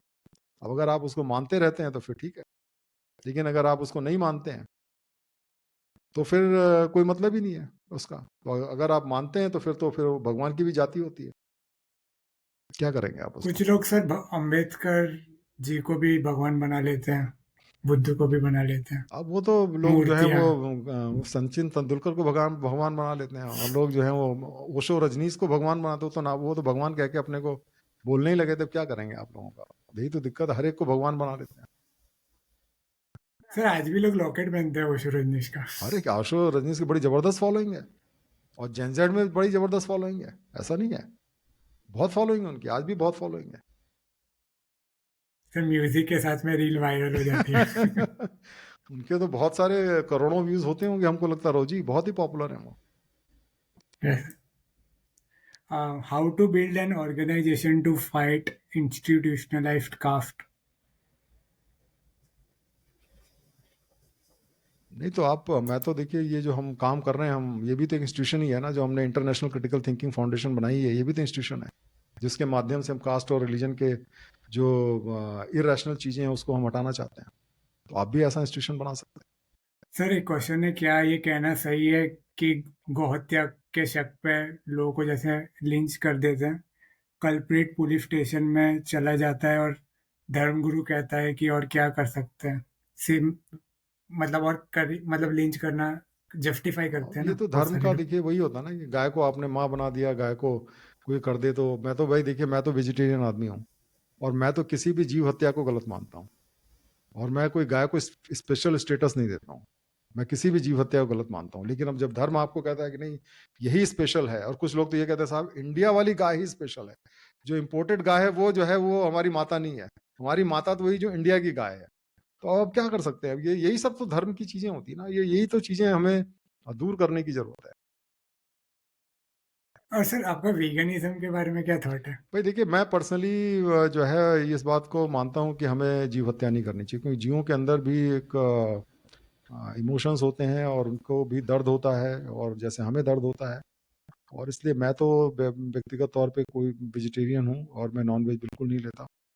और मेरे हिसाब से तो वेगन होना अच्छी चीज़ है। बाकी आपकी चॉइस है। हमारे अपने परिवार में ऑलमोस्ट 90% लोग जो हैं वो नॉन वेज हैं। अब मैं तो रोक नहीं सकता किसी को। लेकिन व्यक्तिगत तौर पे और हमारे परिवार के बहुत सारे हमारे बच्चे हैं, हमारी वाइफ हैं, हम लोग वेजिटेरियन हैं, और मैं वेजिटेरियन को डेफिनेटली सपोर्ट करता हूँ। और सर कुछ लोग ऐसे जाते हैं कि मतलब जैसे गाय है उसका जो दूध निकालने का पूरा प्रोसेस है उसमें एक्सप्लॉइटेशन होता है अलग अलग तरीके से, तो हाँ, तो अब हमको। आपको उसको वही चीज़ है ना कि आप कहाँ तक इस चीज़ को ले करके जाते हैं। वैसे तो मच्छर को मारना भी, मच्छर को भी दर्द होता है। आप चूहे को मारते हैं, उसको भी दर्द होता है। तो आपको बेसिकली अगर आप लॉजिक पे जाएंगे तो लॉजिक में तो फिर आपको कुछ भी नहीं, जर्म्स को भी नहीं मारना चाहिए। लेकिन कम से कम हम मार करके उनका मीट तो ना खाएं। मेरा तो ये कम से कम वो चीज़ है, या जो जानवर हमें नुकसान नहीं पहुंचाते उसको ना मारें। कहीं ना कहीं हमें एक लिमिट करनी पड़ेगी। टेस्ट से थोड़ा ऊपर उठना पड़ेगा। हम्म। इंडिया में south Indian and north eastern state में भी तो खाया ही जाता है। नहीं तो जो लोग खाते हैं, हम तो, मैं नॉर्थ इंडियन स्टेट क्या बात है, हमारे अपने परिवार में बहुत से लोग खाते हैं। और जहाँ तक गाय के मीट की बात है, वो भी बहुत से लोग खाते हैं, और वेस्टर्न कंट्रीज में तो एक डेलिकेसी होती है। लेकिन मैंने अपना पर्सनल व्यू दिया। मेरा मेरा व्यू ये है कि नहीं खाना चाहिए। मेरा मेरा पर्सनल व्यू है। बाकी आपकी चॉइस है, आप जो करना चाहें करें, आप स्वतंत्र हैं। सर एक क्वेश्चन है कि लाइफ का पॉइंट ही क्या है, मतलब गोल्स की। लाइफ और का गोल होना चाहिए हमेशा खुश रहना और लोगों में खुशी बांटना। एक दुनिया को जो बेटर बनाना, लोगों की हेल्प करना, लोगों से प्यार करना। जो आदमी की आप जिंदगी सुधार सकते हैं उसको सुधारिए। गाना है, किसी की मुस्कुराहटों पे हो निसार, किसी का दर्द मिल सके तो ले उधार, जीना इसी का नाम है। तो मैं समझता हूँ ये हमारी ज़िंदगी का मोटो होना चाहिए कि लोगों की हेल्प करें, लोगों को मदद करें, और उसी से हमें खुद भी खुशी मिलती है। अगर हम लोगों की हेल्प करेंगे तभी खुशी मिलेगी। सर ऐसे ऐसे ही थोड़ा ऑफ टॉपिक क्वेश्चन पूछ रहा हूँ, ये गाने से याद आया। सर आपको वो आनंद मूवी कैसी लगती थी? ठीक है, अच्छी थी, देखिए मैंने। उसमें भी सर ऐसे सब मतलब अच्छे के साथ ही हो रहा था, मतलब पूरा। मतलब मुझको वो देख के बहुत अच्छी लगी, जो बचपन में पुरानी वाली फिल्म थी ना, होप भी मिलती थी कुछ भी फेस करने की। हाँ, मतलब पुरानी जो मूवीज थी उसमें डेफिनेटली एक मैसेज होता था। ज़्यादातर चीज़ थी कि मैसेज होता था। आजकल मूवीज में अक्सर आप देखेंगे कि जो है वो कोई मैसेज नहीं है। आजकल विलेंस जीत रहे हैं। अगर आप देखिए पुष्पा पिक्चर देखिए, एनिमल पिक्चर देखिए, तो आजकल के हीरो का कोई करेक्टर नहीं है और उनका कोई पर्पस नहीं है ना। तो वो चीज़ नहीं थी पहले। जितने भी आपके हीरो होते थे उनका एक गोल होता था, उनका एक मॉरल होता था, और वो अच्छाई के लिए लड़ते थे। अभी ये धीरे धीरे करके, और ये सोसाइटी के डिटरेशन को भी दिखाता है कि आजकल हमारे सोसाइटी के अंदर भी जो है मूल्यों का बहुत पतन हो गया है। और हम लोग जो हैं वो सिर्फ सफलता के पीछे भागते रहते हैं। जिसके पास पैसा है, जिसके पास पावर है, चाहे जिस तरीके से, चाहे जिसके पास फेम है। आजकल लोग वीडियो वायरल करने के लिए क्या क्या नहीं करते हैं। तो ये तो कोई अच्छी चीज नहीं है। लेकिन ये तो आपकी चॉइस है ना, आप किस चीज को वैल्यू करते हैं। लेकिन सर कुछ लोग ऐसा बोलते हैं कि सक्सेस भी इसी से मिलती है। ऐसा कुछ नहीं है। आप ऐ- देखिए, हर हर तरीके के लोग सक्सेस होते हैं। डॉक्टर कलाम सक्सेसफुल नहीं थे क्या? और आज भी आपको बहुत सारे ईमानदार, बहुत सारे अच्छे लोग हैं जो बहुत सक्सेस पाते हैं। तो ये तो अगर नहीं है कि ये तो जस्टिफाई करते हैं। जब हम गलत काम करते हैं तो हम ऐसे उदाहरण ढूंढ लेते हैं। चलिए लास्ट क्वेश्चन लेते हैं, और उसके बाद में will close. Uh, sir Gurdeep ji question पूछ रहे हैं, क्या भविष्य को देखे बिना उस पर भी विश्वास करना एक प्रकार का अंधविश्वास नहीं है? भविष्य को देखना, भविष्य जो है वो प्रिडिक्ट किया जा सकता है ना। भविष्य जो है, अगर आपके पास में प्रॉपर नॉलेज है तो आप प्रिडिक्ट कर। जैसे एक कहानी कालिदास की, कि वो जिस पेड़ पे डाल पे बैठे थे वो उसी की लकड़ी काट रहे थे। तो किसी ने कहा कि भैया गिर पड़ोगे, है ना। उनको नॉलेज नहीं थी। फिर जब वो गिर गए तब वो भागे भागे आए। तो आपको ये पता होना चाहिए कि you have the choice over your action, but you don't have the choice on the consequence of the action. क्योंकि जो कॉन्सिक्वेंस होता है वो तो नेचर के लॉ को फॉलो करता है। वहां पे आपके पास में कोई चॉइस नहीं होती। जहर खाएंगे मरेंगे, बिल्डिंग से कूदेंगे मरेंगे आप, है ना। अच्छा काम करेंगे, मेहनत करेंगे, सफलता पाएंगे। तो ये भविष्य, अपना भविष्य हम खुद बनाते हैं, है ना। तो भविष्य को जाने बिना वही कहता है जिसको पता नहीं है, नॉलेज नहीं है, ठीक है। हाँ, ये बात सही है कि 100% फ्यूचर आप प्रेडिक्ट नहीं कर सकते हैं, क्योंकि आपका फ्यूचर बहुत सारे फैक्टर्स पे डिपेंड करता है। लेकिन फिर भी अगर आपका अप्रोच सही है तो आपके सक्सेस पाने के चांसेस बहुत इंप्रूव हो जाते हैं, और अगर आपका अप्रोच सही नहीं है तो सक्सेस पाने के चांसेस बहुत कम हो जाते हैं। Yes, sir.